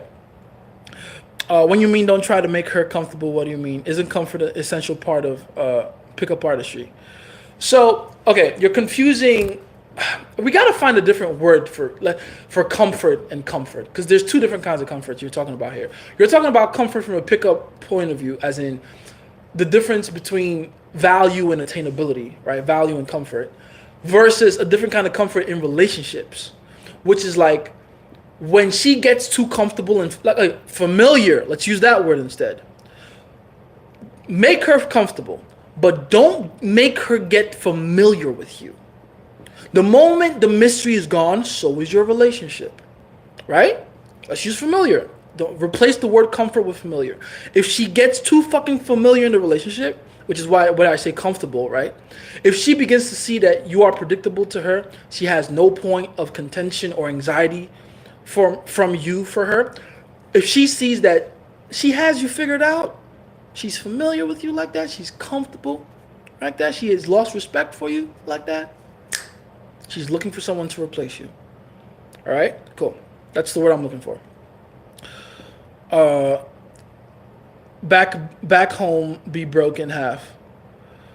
I don't know what that means. I sent you a bunch of stuff on Insta's DM because you told me to ask you there about the personalized phone call I wanted to do, but you didn't open it yet. All right, fair enough. So let me summarize it here because I want to use it tomorrow on my Russian bitch. I want to go on a date with later this week. Oh, the Russian girl, remember her? She even started saying stuff like, okay, I'm not sad anymore. Started to validate her again, although my motivation was at 0 at this point. You experience something every man experiences at some point, which is no matter how beautiful the girl, at some point dealing with her just is like, ugh. And, it's like, ugh, this bitch. And her emotions again, ugh. That it happens. Like, it'll happen. It's okay. That's a part of it. Bitches be annoying, man. It is what it is. I don't care how fucking fine she is. At some point, you'd be like, ugh, this again. Like this happened to me a few couple weeks ago, I want to say. My girl texted me. I think I took longer than usual, like a whole fucking day or something to get back to her. And then she calls me and I answered the call. Like it was the bad timing too. I think I just got off alive, and I was like, decompressing because all this talking I do, I gotta chill out a bit afterwards and just not say anything for at least an hour. And she called, and it's like I gotta do more talking. What the fuck does she want? So I answer, and then what does she meet me with? Just more fucking girl emotions. Like, why haven't you texted me? Ugh. I don't want to fucking deal with this right now. What do you want? Like, I'm tired. You know what I'm saying? So it's normal, man. You just got pissed off at your bitch. Give yourself the grace to forgive her. A few minutes later, it happened around 2 a.m. Her fucking father showed up. He tracked her phone. Some Russian dude. That's hilarious. Tracked her phone to you is crazy. That's a crazy father, man. Oh, I know that man gets cheated on. If he can't even handle the anxiety of not knowing where his daughter is for a little bit, that man gets cheated on for sure. I grew up in a strict Muslim family that was very modest. Thus, even after sleeping with more than 25 girls, I still sometimes feel timid about escalating with women. How can I completely get rid of that feeling? The reason you have that feeling isn't necessarily because of, I mean, it's part of it. It's part of like your Muslim upbringing and the modesty and all that. But it's really the shame you feel around sex. You're ashamed of your own dick. That's really what it is.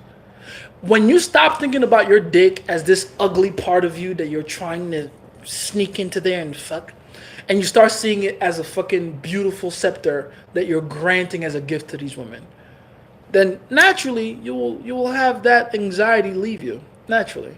Because I don't see my dick as this thing I am like I have to fuck her. I see it like a gift. It's literally a gift. It's like she deserves it, I guess. She's put enough work. That's how you got to think. That way you can start seeing yourself and everything that you are as valuable, as worthy, as validational. See, that's how you get rid of that. Jace bouncing up and down is crazy on the. Hey, yo, pause, son. Pause. No Diddy, though. No Diddy. I want to prepare the stories I tell, how I start the call, the things I tease her beforehand on, and then make the questions I ask personalized to her also. Okay, the goal specifically with her is to display I can be sweet and comforting too, because I've been very pure protector and even made clear sexual comments towards her just because I could get away with it.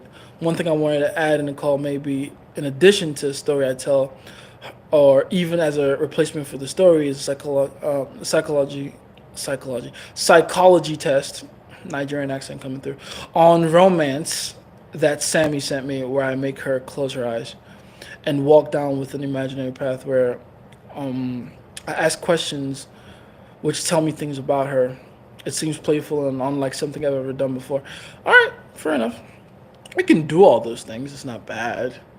It just seems so complex, though. What's happened to like just being playful and just teasing her all the way through? Like the stories are cool. You can definitely tell a story. I think that's cool, but really just vibe with her, dude. Like just keep it playful, keep it chill. Ask her a question about her day. Whatever answer she gives you, tease that.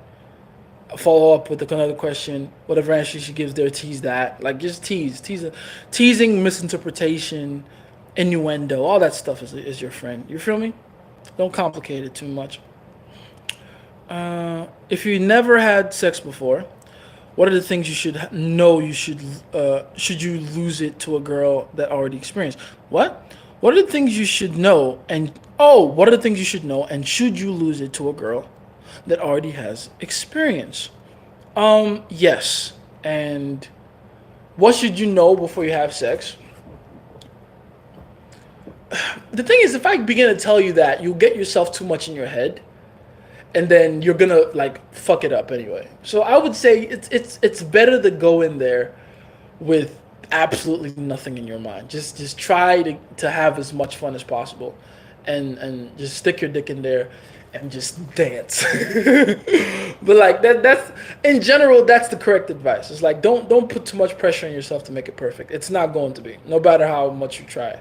That's why you go with a more experienced woman, because she's gonna guide you through the process. So yeah, experienced women all the way. Oh, and an experienced woman, like it depending on the age you are though. If you're younger, get an experienced woman that knows your experience.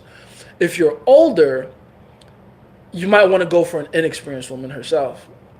I guess to save yourself embarrassment. I don't know. Maybe you want to do that, or just find a girl like because there's a weird like attractiveness to being honest about not having experience. If you have no experience and you go to a woman that's experienced and you're like, honestly, I don't know what I'm doing in that area. I've never really done that before. I've gone on many dates. I've kissed a lot of girls. I've just never gotten to that point.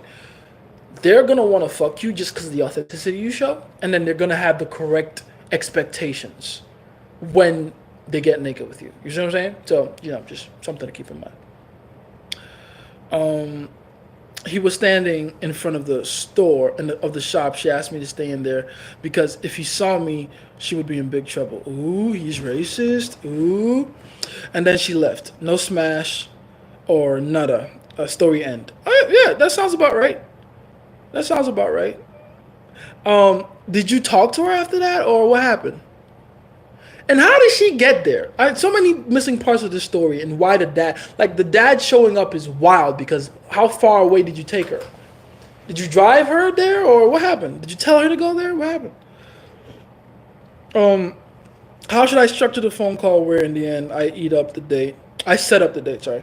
Which the letters are so small. How do I can't even I'm trying to do this with my fingers on my phone. It's not working. Which she has already agreed on, just on no details yet. Oh yeah, just again, it's gonna be in the middle of your teasing.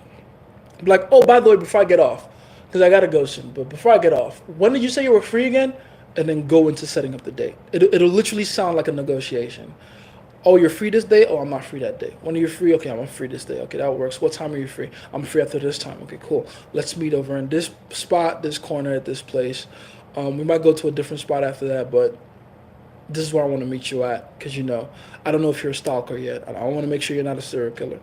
Tease, flirt, flirt, flirt. All right, cool. I'll let you know. Boom. Frustration level 99. That makes sense. My mindset is to own the girl, as it should. And should I do the personalized phone call thing to set the frame for the date for every girl I go on a date with? Like, that's the goal, If you can't do it for every girl, that's fine. Some girls you just can't do it for, especially what I've noticed the younger ones. The younger girls hate getting on the phone, right? I don't know why they like fucking hate phone calls. I'm a phone call motherfucker because you just communicate so much faster on the phone. But yeah, you will go on a few dates where you didn't talk on the phone first. But again, with those dates, you kind of have to set the frame once you get on the date, as opposed to just doing it on the phone first. Yeah, feel me? Hey Nep, what's going on, Nep? How you doing? Sir Jace, hello. You good? Yes, I am. Need a quick advice from you here. So basically, last week I arranged a date with this girl I've been talking to for a few weeks. Basically, it went well as we spent. It didn't go well. I haven't seen the rest, but I know it didn't go well because if it did, you wouldn't be asking me shit right now. We spent the rest of the night kissing and teasing with each other. Felt almost like a teenager again. Aww. Anyways, fast forward to now, and for now, she tells me that she'll be busy for a few days. Ooh. And she's explained exactly what she'll be occupied with, which is always good for sure. But now, how this I keep... I'm guessing you mean, how do you keep her attention high? Is that what you mean?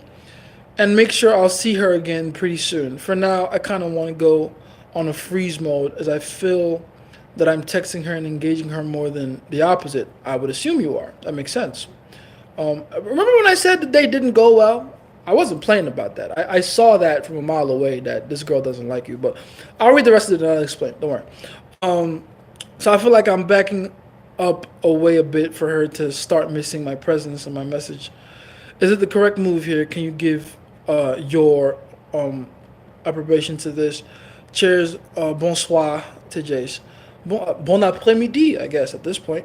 But yeah, let me explain how I knew that date didn't actually go well. You were kissing and teasing. You didn't close the date. You didn't consummate the affair. That's one thing. That already tells me everything I need to know. Two, she's telling you she's going to be busy as a way to ignore you. Because here's the thing about women. They're not men. They're not filled with testosterone on the grind all the time. Unless she's a fucking lawyer or surgeon, I promise you, she has the time to text you no matter how busy she claims she is. So the fact that she's going out of her way to give you like some kind of like warning before she ignores you, that tells me already she's trying to soften the blow for her trying to ghost you completely. That's it. Right? The chances of you meeting this girl again, as it stands with everything you've told me, maybe it's less or maybe it's higher, but from everything you've told me at face value, is less than 25%. Less. Now, the solution to this problem is to fix whatever you did during the date, because the problem happened during the date. You were too carried away with the kissing you were doing. You didn't notice you were making mistakes. That's what I would guess happened, right? You probably said and did some dumb shit during the date, and you didn't even realize that's what you were doing. And now, like, you're now noticing there's a problem fucking 5 moves in advance. The problem happened beforehand, I promise you.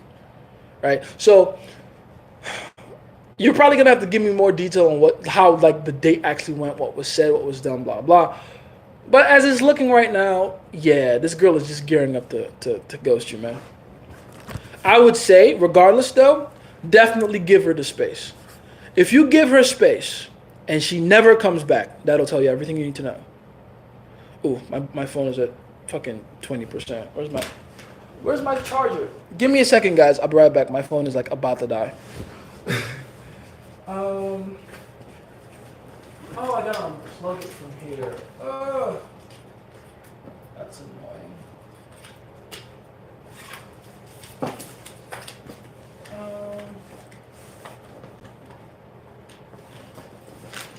There we go.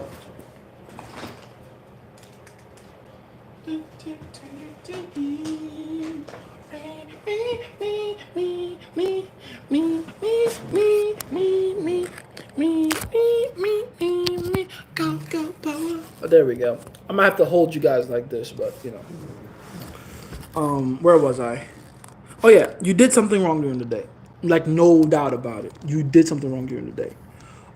The solution would still be just ignore her. If you ignore her, I guess I don't need the laptop anymore. Yeah, so I'm gonna keep that to the side. Let's see. Where was I? Oh yeah. The solution is still ignore her. If she comes back, hooray. If she doesn't, then you know I'm right. But regardless, the next move is to still like remove your attention entirely and see what happens. Like you should have seen the clues the moment you realized you had to initiate everything. That should tell you everything you need to know right there. Let's see. Hi, I said to my girl I wanted to get with other people. She then cheated with someone else. What's the protocol? Fairly normal. Fairly. You said that to a girl that you didn't set that expectation from the beginning, right? So you're essentially asking her to test you. It makes perfect sense. She cheated with someone else. Yeah, duh. Of course. How did you respond though? That's the real question. How have you responded so far? Did you panic? Did you, allow it to get to you? Did you, cry about it? What happened? Mm-hmm. That's a few lessons you got to learn there. One, if you want a girl that's okay with you being with other girls, start from the beginning. Don't try to change it mid, relationship. All the expectations for how the relationship is going to go are set from the very jump. That's why we talk about mystery a lot. We talk about keeping things in the air a lot because you never know how things are going to change in your life later. So you can't put any permanence on anything. You feel me? The only things you should put permanence on are the things that you truly believe about yourself to be permanent, right? But again, who's to say like what is permanent about you? But I digress. The point is, you just suffered the consequence of trying to change a bitch's mind mid-relationship. On top of that, the way you respond to her test is more important than the test itself. So How did you? I'm being serious. Like, really answer that question. How did you respond when you found out she cheated? Did you go, all right, I guess that's how the cookie crumbles? That's cool. That's interesting. You have to give me time to really think about if it's even worth going along with you anyway. And then she's gonna, cry about it, call you unfair. You just wanted to cheat on her. Why are you mad about it? Blah blah. And then go from there. Give her the chance and the time, 2 weeks minimum, to really sit with it and realize how goofy she was, and realize that you are the best decision that she's ever made in her life. Because again, the reason she cheated is because it's a natural part of them, right? When you tell her, I want to go be with other girls, this is a girl you've been monogamous with at this point. Her job is to go, okay, fine. Now I got to go find out if he's the guy I'm willing to make this kind of sacrifice for. And this will happen, by the way, regardless of if you're monogamous before or not. They will always go and figure out by themselves, like, oh, okay, is this something I want to deal with long term? Is there any other better options? Like, what's going on there? And then obviously your job is to make sure that you are by far the better option. Duh. And that's easy to do. But yeah, everything kind of checks out, my friend. The next thing you do is not allow that to phase you, and you just tell her, like, okay, fine, since you did this, I need some time to think about this. Maybe we might be moving towards not being together anymore, but for now I just need some time. And that time is what will allow the anxiety and the urgency to build up so that she can be more compliant in the future. You feel me? How do you feel about weed? Never tried it before. A lot of people get surprised when I say that. I've never been high before. I've never been drunk before. Never. Never. Not a day in my life.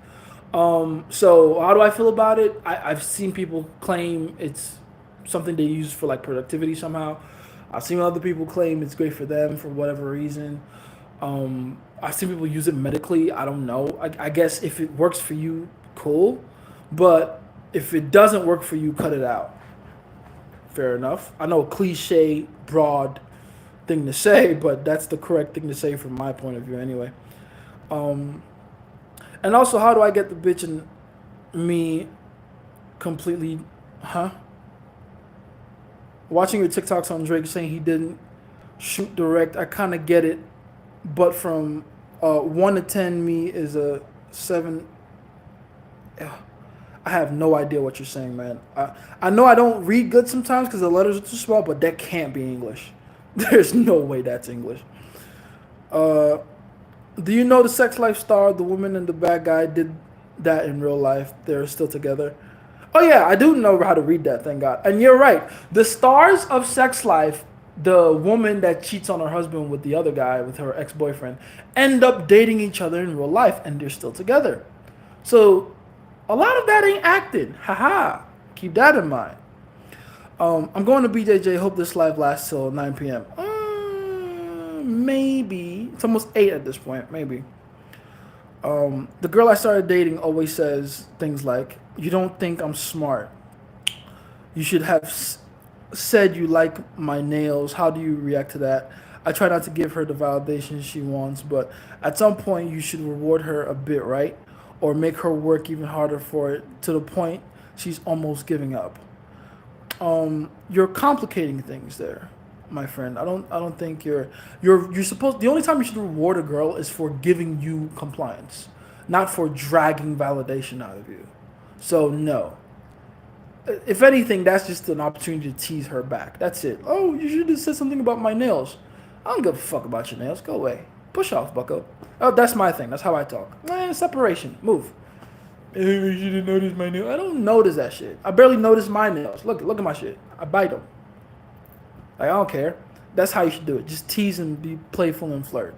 Oh, you don't think I'm smart. Of course I don't. I mean, no, you are smart, but I'm smarter than you. Duh. You should know that by now. That's how you should talk. Don't take it too seriously. Just be playful about it, okay? The American girl has exes that are all pure protector types and not in a good way either. She def has daddy issues because they were 10 plus years older and one of them raped her. Ugh. What should I take from that in terms of how I treat her? Don't overdo it to the other side. You want to be the best boyfriend she's ever had and the favorite boyfriend she's ever had. You don't want to be the best man that's ever treated her the nicest. that guy is going to get cheated on by her. There's a reason she keeps going for the protector types. There's a reason she's responding to you when you're giving her protector type energy. You feel me? So be nice to her, show her sensitivity, treat her well, but remind her you can do what those exes did, even to a higher capacity, if you really wanted to. You feel me? Well, not that, but you get what I'm saying. What about the retail and which job? Like Target? Target's fine. Target's good. Target pays well. Last I checked. If you're getting a starting position anyway compared to the other retail stores, get Target. Get fucking. And actually get Target in particular, because that's where all the baddies be at. So it'll not only force you to talk to people, but it'll force you to talk to hot chicks that go there to get their makeup and their pretentious milkshakes and their walnuts or whatever the fuck these bitches are eating these days. Their avocado sandwiches, all the ingredients for their avocado sandwiches. So yeah, Target is fine. Bro, do you have ADHD or something like that? I don't think so. Some people have accused me of having ADHD. I don't care, honestly. I have superpowers in my brain. That's all I care about. What are other ways to raise your own value in her eyes and make her chase you apart from pulling away from your time and attention? Well, if you're pulling away, first of all, it's not when you do that, you're not necessarily increasing the value you have in her eyes. What you're doing is you're getting her to miss the value that you've already demonstrated before. That's why I keep telling you guys, be very careful with this whole walk away philosophy. For a lot of people, it's not going to work. Because if you tell her, here's a plate of mud, do you want it? And then she goes, no. And then you go, okay, fine, I'm not going to give it to you. I'm going to walk away with my plate of mud. It's going to be like, good riddance. I never wanted a plate of mud anyway. So pulling away does nothing but make her miss the value that you already had to begin with. If you had no value, pulling away doesn't really matter. But, that's neither here nor there. I digress. How to actually increase the value that you have in her eyes really does come down to having fucking value. Like demonstrating that you believe from the frame you're setting that you are better than her. That is the ultimate value you set to a woman, is treating her like she is less. That is the ultimate value. You feel me? So if she needs help, you don't help her at all, or you only do it when you are around her, so she misses it when she's alone. No, don't do it at all. Like, you've helped her enough, my friend. At this point, you've helped her enough. Just back away. It's okay. You won't die. You won't die. Back away completely. You won't let her feel what it's like to not have you there at all. That's the point. Make her miss you. And in some cases, when you pull away, she pulls away back. How do you deal with that? Other methods than just ditching her, please. We know that. Again, it just goes back to what I just said. If the reason she's pulling away back when you pull away is because she never gave a fuck about you before you pulled away. The value has to be there before you pull away. Pulling away is a last-ditch effort at getting her to comply, like shocking her into compliance. If she doesn't think you're the shit before you pull away, she's not going to care. She's not going to care. So it makes sense when she's pulling back, when you pull back. You feel me? And if that's the case, then you just have to start from scratch, really. You have to find a way to reinitiate contact in a powerful authoritarian way, and then instigate her into seeing you increase your value in her eyes. That's what you got to do. When I double down on an opener like Cave 111, can I immediately after give a compliance test along with a second message, or do I wait for her response on doubling down before asking? Wait for her response. What's the distinction between a girl who's using you versus a girl who's actually wants you? Is there a way to verify this? They're the same. They're the same. Whether she's you, like, why does she want you? Because she wants to use you. It's the utility she gets from your value. That's why she wants you, right? Now, the difference is, this is the real difference, is what the value she wants is. There's a difference between a girl that wants you because she thinks you're sexy versus the girl that wants you because she thinks you're rich. It's the value and the kind of value she's trying to extract that makes the difference. There's the girls that want you that want you because they think you have money to spend on them. There's the girls that want you because they think you're sexy. There's the girls that want you because they genuinely think you make their life better.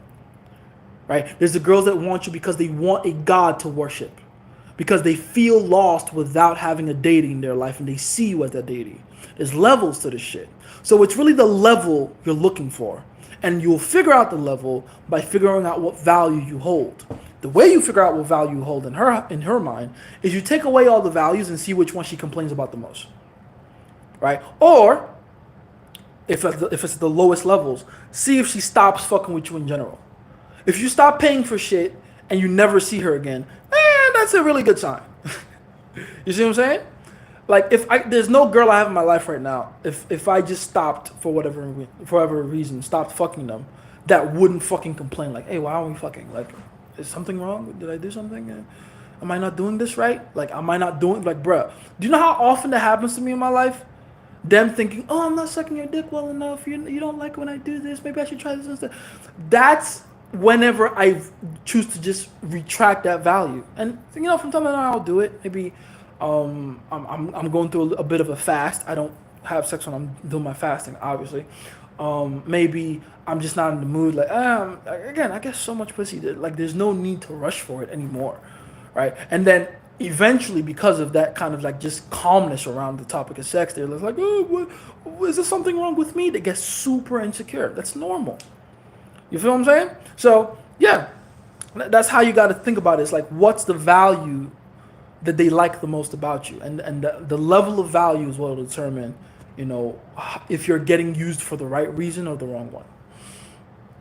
One of my uncles cheated on his wife when she walked in on him inside the other woman, and just there were tears, but she's still with him. How did he do it? By not apologizing for it. Your uncle's a G. Your uncle's a fucking dope individual because he got caught in the act literally and still went, yeah, you know what? If you feel like this is something that's worth you leaving me, go do what you gotta do, baby. I completely understand. This is fucked up of me. I literally was inside another woman. That wasn't you. That's crazy. So hey, if you want to leave, I completely understand. And then he just set that, let it be out in the air, and let her make her decision. And every time you let them make a decision like that, the decision is always, oh, I'm just going to stay, fuck it. That's always the decision. Because you give them no emotions to go off of. Women only leave when they're filled up in the emotions, right? When they know they got you like, oh, I'm sorry, I'm begging you, please stay. When they get that emotion out of you, then they go, now I have the confidence to leave him. But if you give them nothing, they have nothing to go off of with. It's like sending someone on a 30-day trip in the wilderness with no bottles of water. They're not going to go. You feel me? They need to feed up that emotion. You starve them of it, they're not going anywhere. Yo, man, we kind of look alike. We look alike? Let me see what you look like. Hell no, we don't fucking look alike. You got glasses on, bitch. What's your name? Bao Bao. You see this giant forehead? Okay, we do got the forehead, though, honestly. We got the forehead thing going on for sure. Look how shiny my shit is. But yeah, you wearing glasses, bitch. We won't look alike. I'm just messing with you, baby. Send me a picture on IG. Let me see what you look like. Let's see if we twinning out here. Can I say to Asian girl, you clearly need God in your life. Send me your number so I can give it to, give it or give you to him. Called myself a man of God before in the sexual context, and text her like, hey, God here. Oh, okay, that's not bad, but again, it's not, the line itself is fantastic. It's just the timing of it. You gotta wait, man. You gotta wait. You gotta give it some time.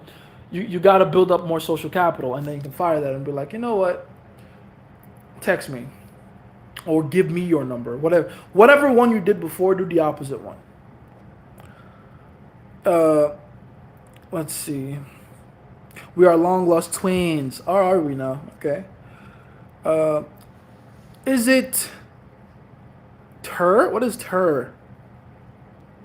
Beating your cannon makes you oh, true. Is that what you mean? Is it true? You wrote TUR. I was confused. Is it true beating your cannon makes you lose more and more confidence or afraid of women? No. Like, if anything, all it does is take away your motivation to talk to women. That's really what it does. But like losing confidence, like stop it. No, that's not what it does. It's not losing your confidence or making you afraid of women. It just makes you see women as useless because you're artificially feeding your brain with the sensations that you should be getting from a real woman. That's really what it is. Bro, please make this downloadable. It's 1 a.m. in South Africa, and I'm so drowsy right now. I think I heard you say, make her the goal of the. Damn, you are drowsy as fuck, my boy. But yeah, I'll be leaving this up on YouTube. Don't worry about that. Hey, those of you that are watching this after I uploaded this, after I left the live. Hey, how you doing? Um, let's see. I was watching a Lucari video. He said once when he was young, he was on a date, and the girl was telling him she doesn't do anything on the first date. But during the conversation, she started to talk about how she smashed the dude on the first date. He said once he heard that, he left the date. Why look up? He was probably young and he was overwhelmed. That happens, man. It is what it is. But yeah, that's women in a nutshell, man. Like that's women in a nutshell. The reticular activation system is a very funny thing.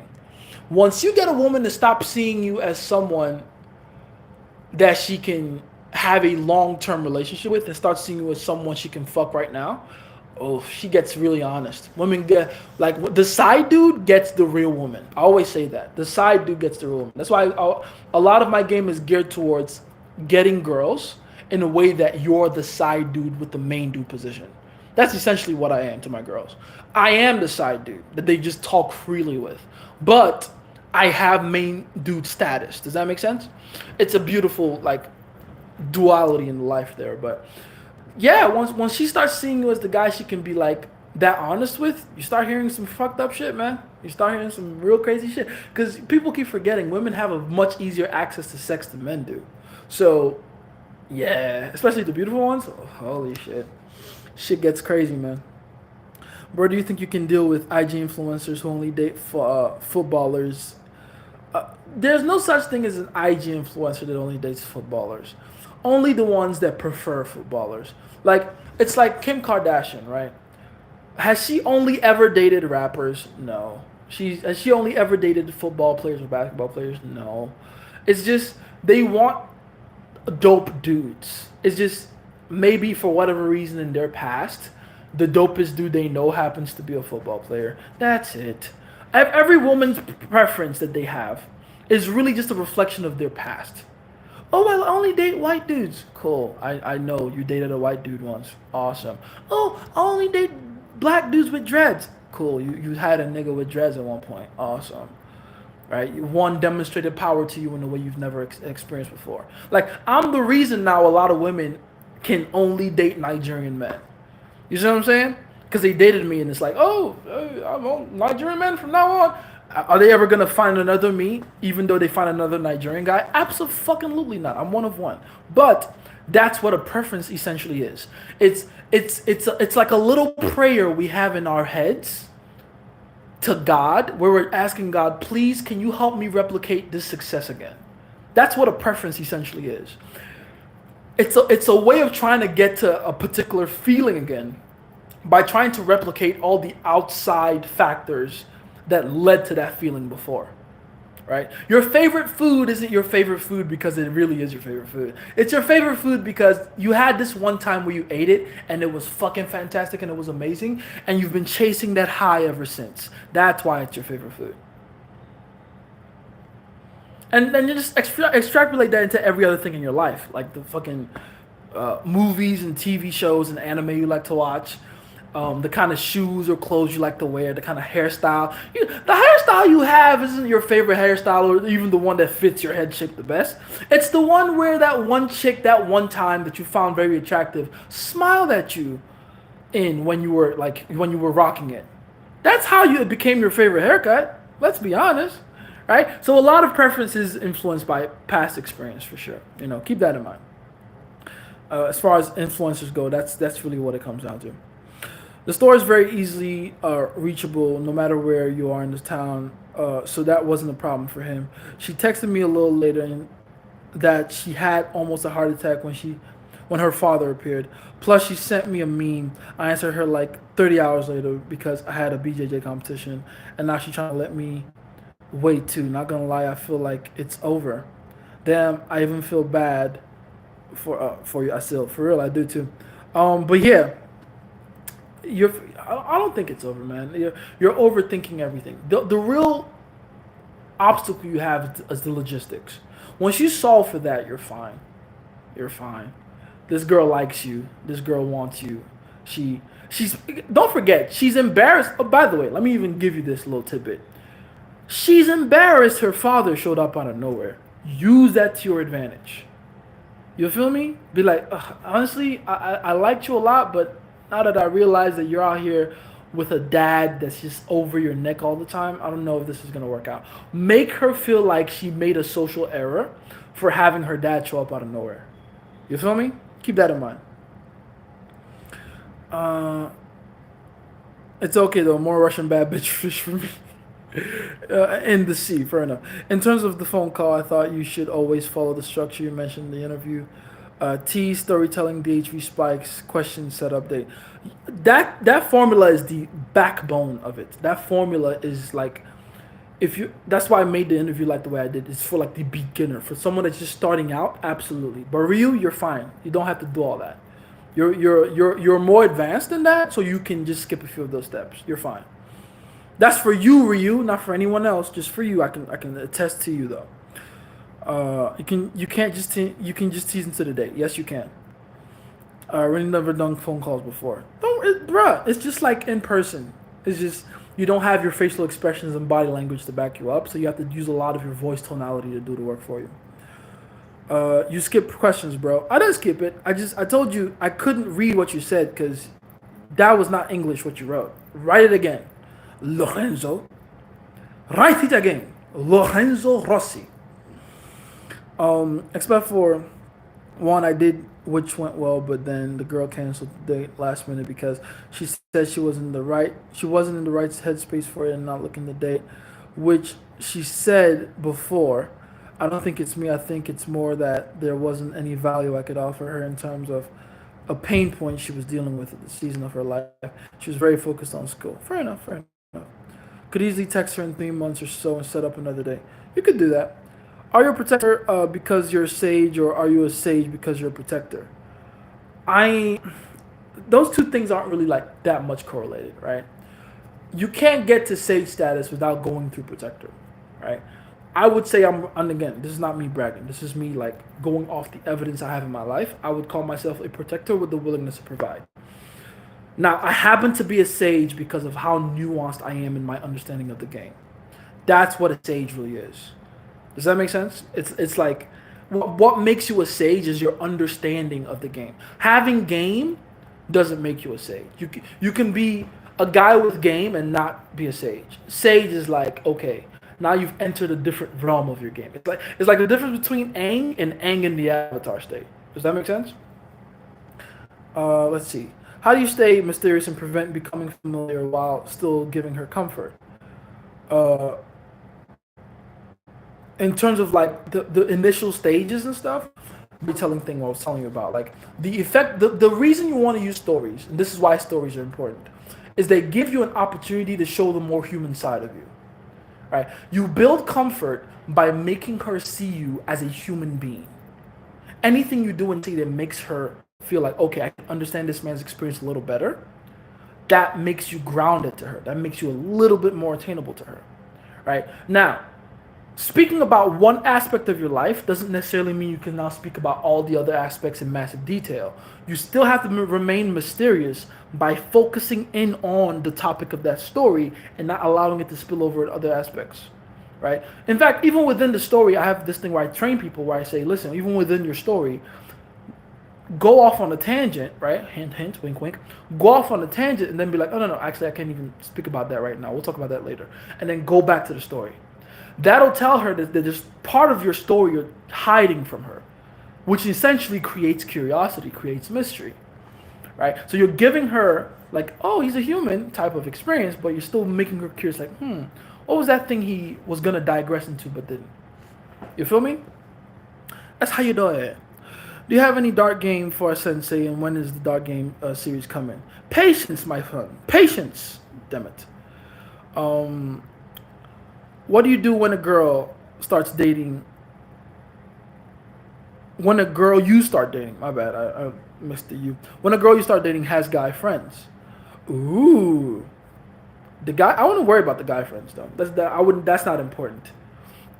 what I do to get rid of the guy friends ultimately is to make her feel stupid for having guy friends. And the way I do that is to make her feel like she doesn't have any independence of her own. So I always link her having guy friends with her wanting attention, which by the way is what it's for anyway. That's why they get guy friends. So I go, oh, I see. So you just always need someone to talk to, huh? You just can't be by yourself. That's telling. I'll keep that in mind. And then she'll be like, wait, what do you mean by that? And I'm like, well, I don't know if I want to date a girl that just always needs external stimulation like that. That's not my thing. Now you've placed the seed in her mind like, oh, he doesn't respect me because I have guy friends. And then you just go from there. How you doing? What's going on? Oh yeah. I guess. Ooh, gotta rest this hand. I guess Uh, I'll have to give you more details for sure. So, I've took her to a lake that has a beach during the golden hour and arranged a towel and a bottle of wine. For me, it went well. Is this your first date? And she followed my vibe and mood. She even thanked me for the piqué niqué afterwards. No resistance at all when kissing her and with the more physical touches. She even retrieved them. Okay.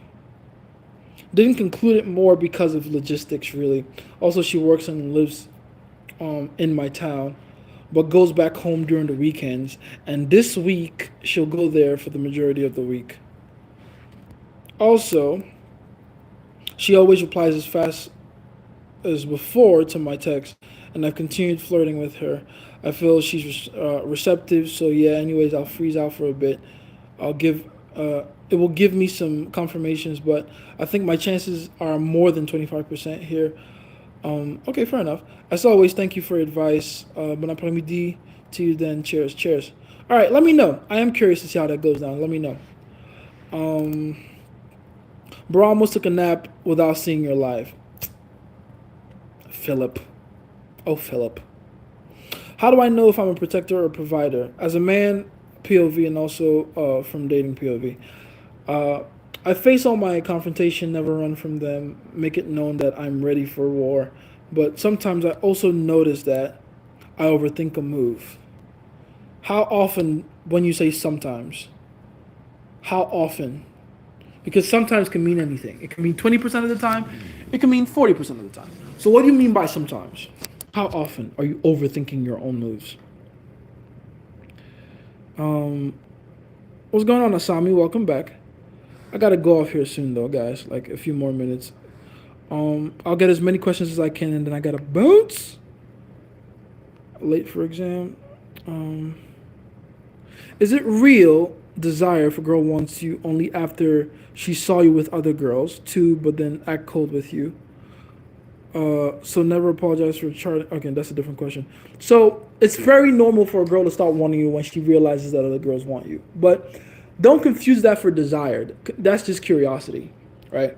I keep telling people, pre-selection is not really an attraction trigger as much as it is a curiosity trigger. It's a very powerful curiosity trigger that almost appear more powerful than all the other attraction triggers. But essentially, when a girl sees that other girls like you, it does not make her want you more, like, or want you to. It makes her want to go, okay, so why do these girls like him? What's going on there? It definitely closes the gap for you. Like, it creates a room for proximity there, right? That's one. Two, if she starts acting cold in front of you when she starts getting closer to you after she started getting curious about you because she saw other girls around you, that means she's too comfortable around you. That means you're doing things to make her feel like she's too important to you. Remove your time and attention accordingly. So never apologize for cheating. No via text or in real life. Never. In any fucking form of communication. Never apologize for cheating. It is not your job to apologize for that. Guess what, Jace? That nigga I had beef with, I caught that boy lacking 4K, beat him up in black and blue. Now I'm trying nothing. I made sure I left a message. Fair enough. That's good. I'm happy to hear that. You should have done that sooner. Do you have a rewards thing immediately? Do you have to reward things immediately? My bad. Or can I go to her a few days later and say stuff like, I loved what you did there? You can. I mean, you don't always even want to reward immediately. you want to, keep some space between it sometimes. From time to time, just keep her on her toes. Make her think she doesn't know when a reward is coming. And then when you do it later on, it feels better. Bomboclat! I meant telling the good thing to Asian girl after waiting a few days. Or do I have to build up social capital like you said in a different way? Um, we already talked about this. Just wait a few days, man. Chill out. Wait! Is it possible to get 2 or 3 girlfriends or wives that live with you and you all sleep in the same bed? Very possible. You want to build your own system from the ground up, obviously, but if you're talking about just is it possible? Yes. Like, there's a lot of men out there that actually think that that's pathetic. Like, what, just 2 or 3 girls in your bed? Are you stupid? So yeah, it's very possible. Watched Hitch with my bro. At some point, he seems to become more provider. Is it when he started apologizing for being a pickup artist? What would you have done? Well, I wouldn't have apologized, obviously. Like a lot of the best rom-coms are only good up to like the halfway point. Then you can stop watching it. Don't bother about the rest of the story. Because the rest of the story is just him becoming a provider type, right? Rightfully so. I'm happy you noticed that. Hitch is the same way. There's another one I really love called, it's Matthew McConaughey. It's called Ghosts of Girlfriends Past. That movie is literally perfect for game up until literally the half point of the movie. Then you can like ignore the rest of it. Because the rest of it is just him becoming more emotional, more reactive, and the entire point of the movie is that he is visited by ghosts of his girlfriends that put the fear of God in him, essentially. Like, make him stop doing his player life, going about his player ways, and settle with the girl he's always loved, right? So, yeah, it's a typical Hollywood rom-com movie. But if you follow the game piece he was following up until like the halfway point, excellent game. Excellent game. There's an amazing scene in the game, in the thing, where he gets thrown back into the past by one of his ex-girlfriends, who was played by Emma Watson, by the way. Funny. And it's a scene of when he was a teenager. He just got like dumped at, like not dumped, but the girl he liked at homecoming went and danced with another girl. Typical high school shit. Gets into his uncle's, I forgot what car it was, but I know it was a convertible. And his uncle is driving, and he's like, "Hey, son, what's with the waterworks?" Like he's talking to his nephew, like, "Well, why are you crying?" And he's like, "Oh, everything's ruined. Jenny went and kissed someone else. Everything's ruined now. I'm never gonna marry her." And he breaks the car and he's like, "Listen here, Dutch. None of that sissy talk." In the, what do you call it? In the something wagon. He had a name for his car. By the way, every Playboy has a name for their car. I have the Fuckboy 3.0 parked outside. But yeah, the stabbing wagon. Hey, Dutch, none of that sissy talk in the stabbing wagon. And you need to get another girl. You need to get you another dime piece. And then he's like, "But if I get another girl, but me and Jenny won't be together anymore." And he's like, "Listen, Dutch, it's your feelings for this girl that are killing your game." Words of wisdom. That he drives him to a bar and he shows him how to pick up girls by doing what I tell you guys to do all the time, which is ignore the target and give attention to her friends. And then he's pulled like this 10 out of 10 blonde. That's like perfect. Go and watch that movie. Add that to the list.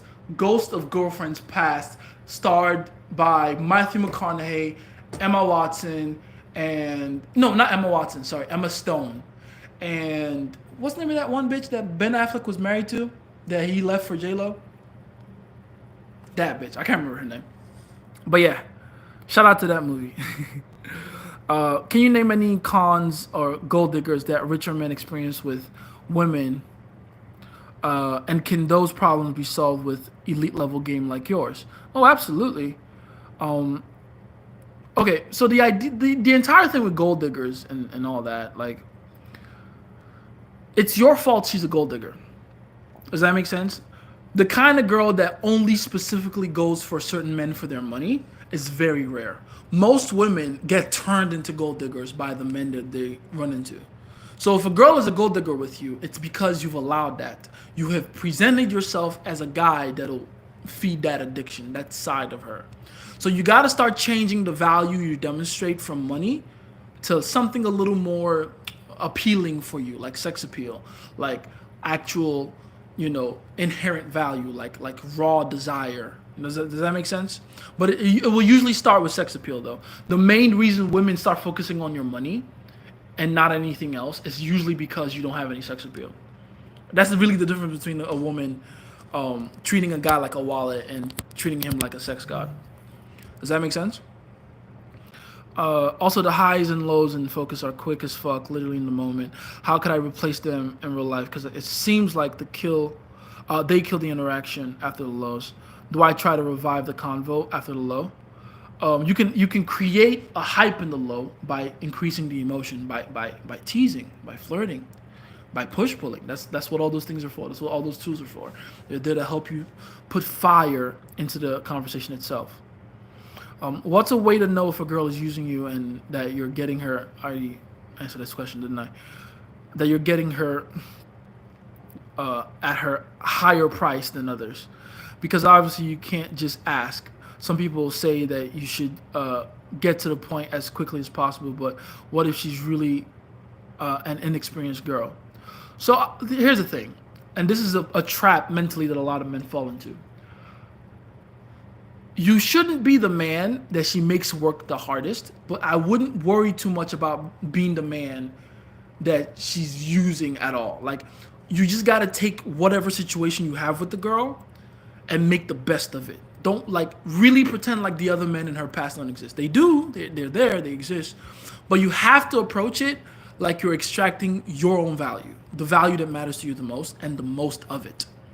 Does that make sense? Like, are there girls in some of my girls' lives, right? Like, girls. Are there guys in some of my girls' lives that got the pussy quicker than I did? Absolutely. They're not going to admit it.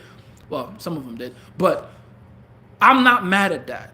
What I hold over everyone else in their past is that I've gotten more out of them. They've done more for me. Does that make sense? That's what I care about. That's what you should care about. Don't worry about, I should probably get it quickly because she might be experienced and I don't want to be the guy that she makes wait. Just forget all that. If you're behaving like that dope motherfucker with high sex appeal, you won't have to worry about any of this shit anyway. The only men that have to worry about, oh, maybe she's taking her sweet time with me and there's some guy she fucked in the bathroom in 3 seconds. The only guy that have to worry about things like that are men that aren't actually fucking attracted to women. Right? Are men that don't know how to exude sex appeal. Are men that aren't confident or arrogant in front of women. Are men that don't know how to make women feel shit in the moment. Right? So the real question you should be asking me is, how do I make her feel intense emotions, intense contradictory emotions, so that she feels helpless to my charms? That's what you should be asking me. You feel me? That's what you should be focused on. Everything else is like secondary. Damn it, I haven't watched lives in so long. My terminology lack. Fuck, this is fine. Is it necessary to always be a protector up front, or can you just show a bit of providerism before sex as well? Feel like that suits me more now that I've hit the extreme of protectorism like I want it. So you're not gonna, for the most part, right? Especially if this is a girl you want to see long term. It's better to show protectorship and then provision at the end. But like, the provision has to happen just before sex happens. Does that make sense? Like, that's where you show it. Like, just before sex happens. Like, the time between showing you're a provider and sex happening has to be like that. If there's too much of a gap, you've entered the boyfriend zone. That's what you're risking. Right? That's why I say it's almost better to just brute force your way with protector and then be provider after the fact, like, after sex has happened. But if you're gonna go with that protector provider dynamic before sex happens, you can, but like, just before sex happens, I'm talking about hours, mere hours. Does that make sense? How do you react if during a date she refuses to kiss? Do you wait a bit and try again a few minutes later after reevaluating, or it's proof that she's not interested sexually? It's not proof of anything definitive, first of all. It could be a myriad of different things, but most of the time it's because she's just not attracted to you. But in that case, why are you trying to kiss her, though?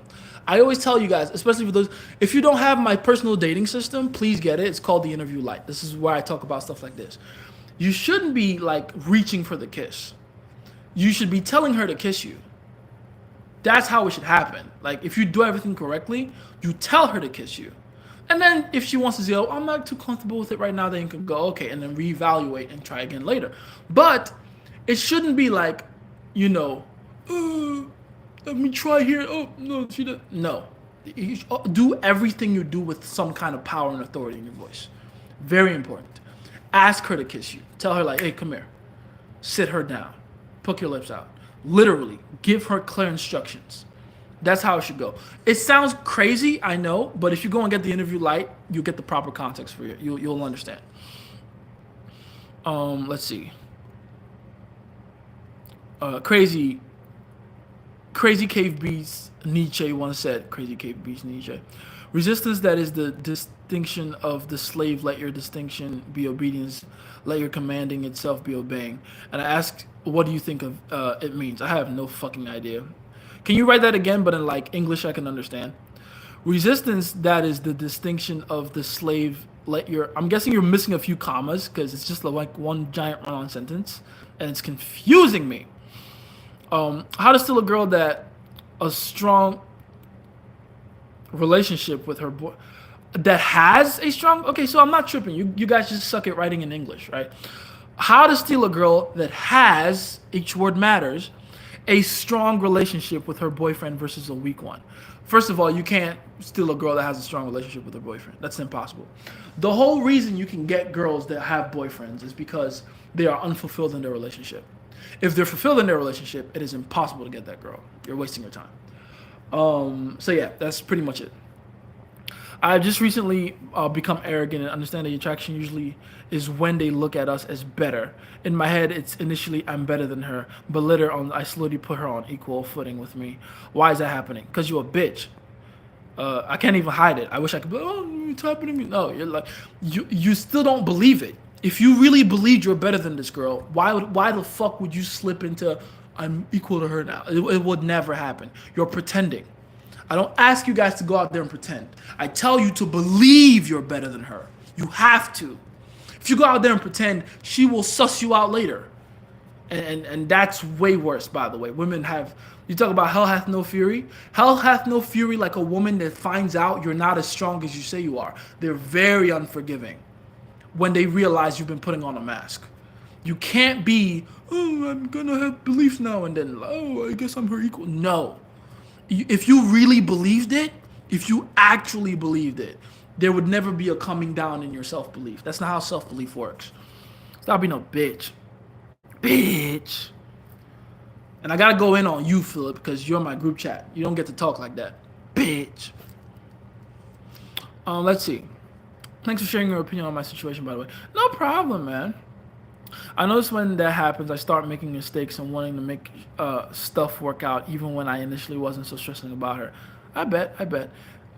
If I have multiple things I want to say to a girl, but saying them all at once makes it feel very rushed, whereas only saying one thing creates a bigger chance of her being left unread. Which one is better to do, and is there a balance you can strike? Over text or DMs, I'm guessing. Yeah, I kind of assumed that.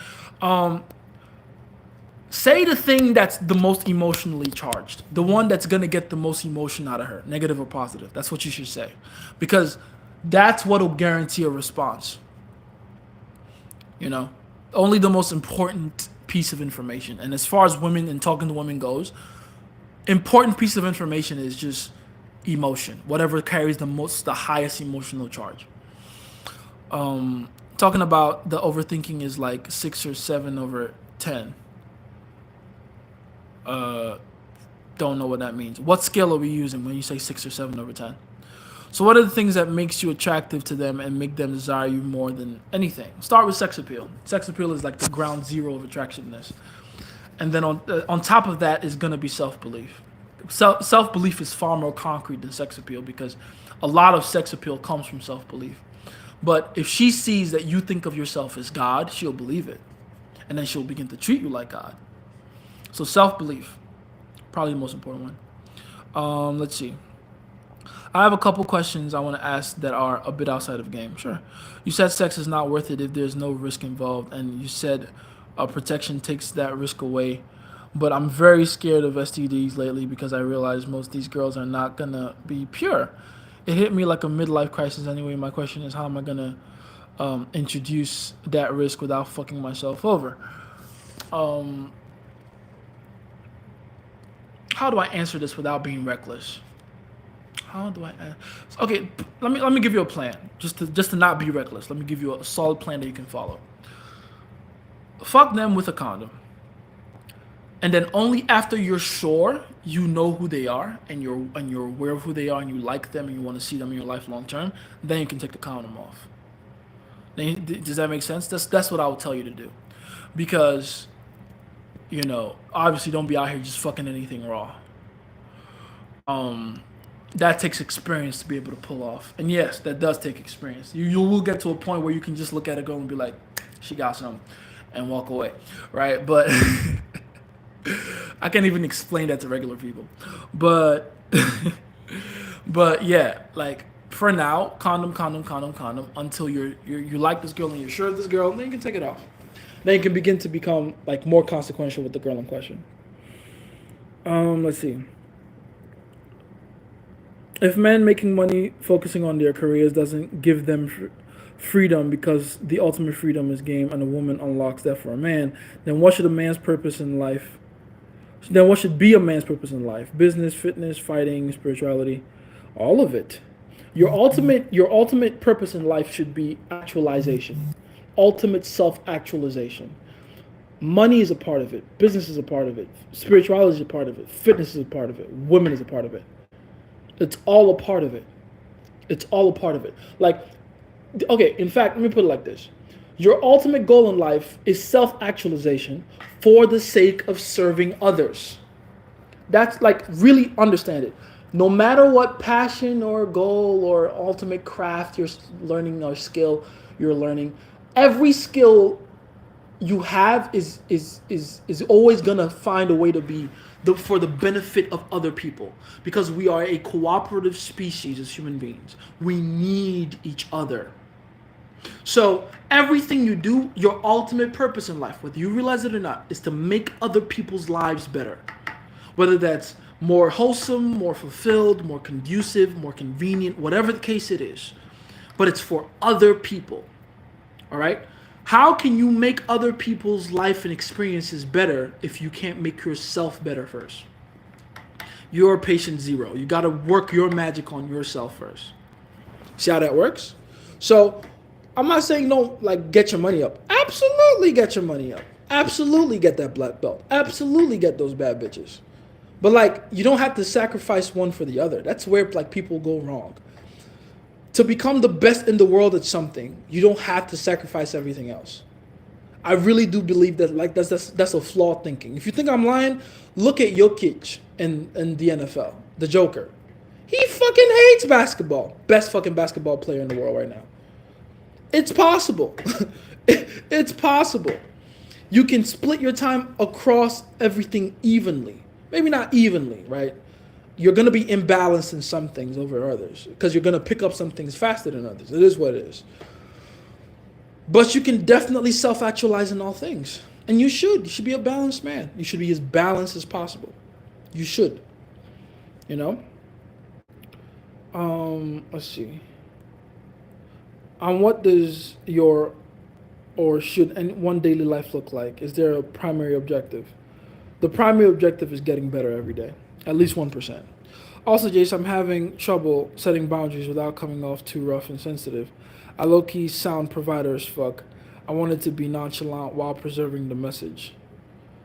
You care about preserving the message. That's why it doesn't sound nonchalant enough. You gotta not care about,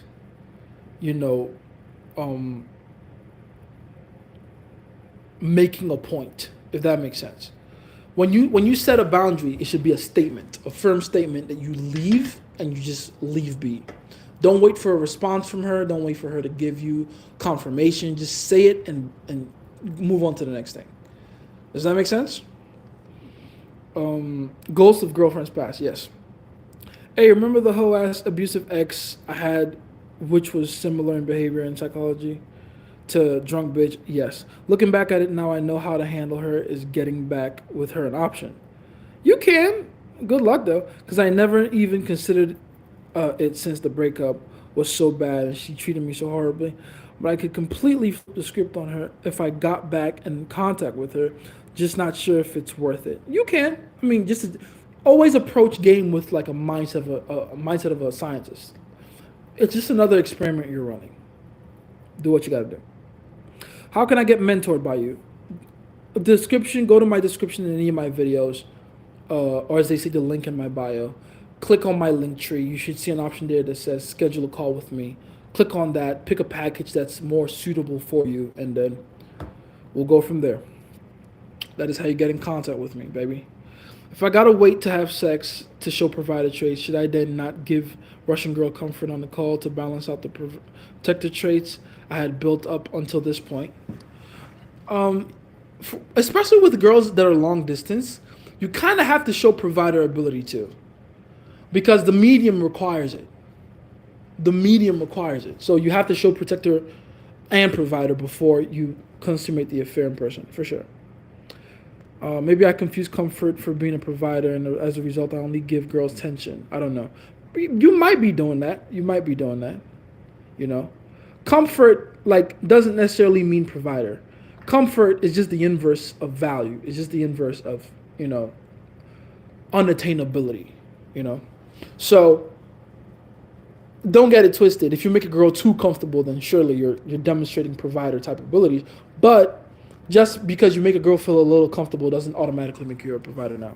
You're fine.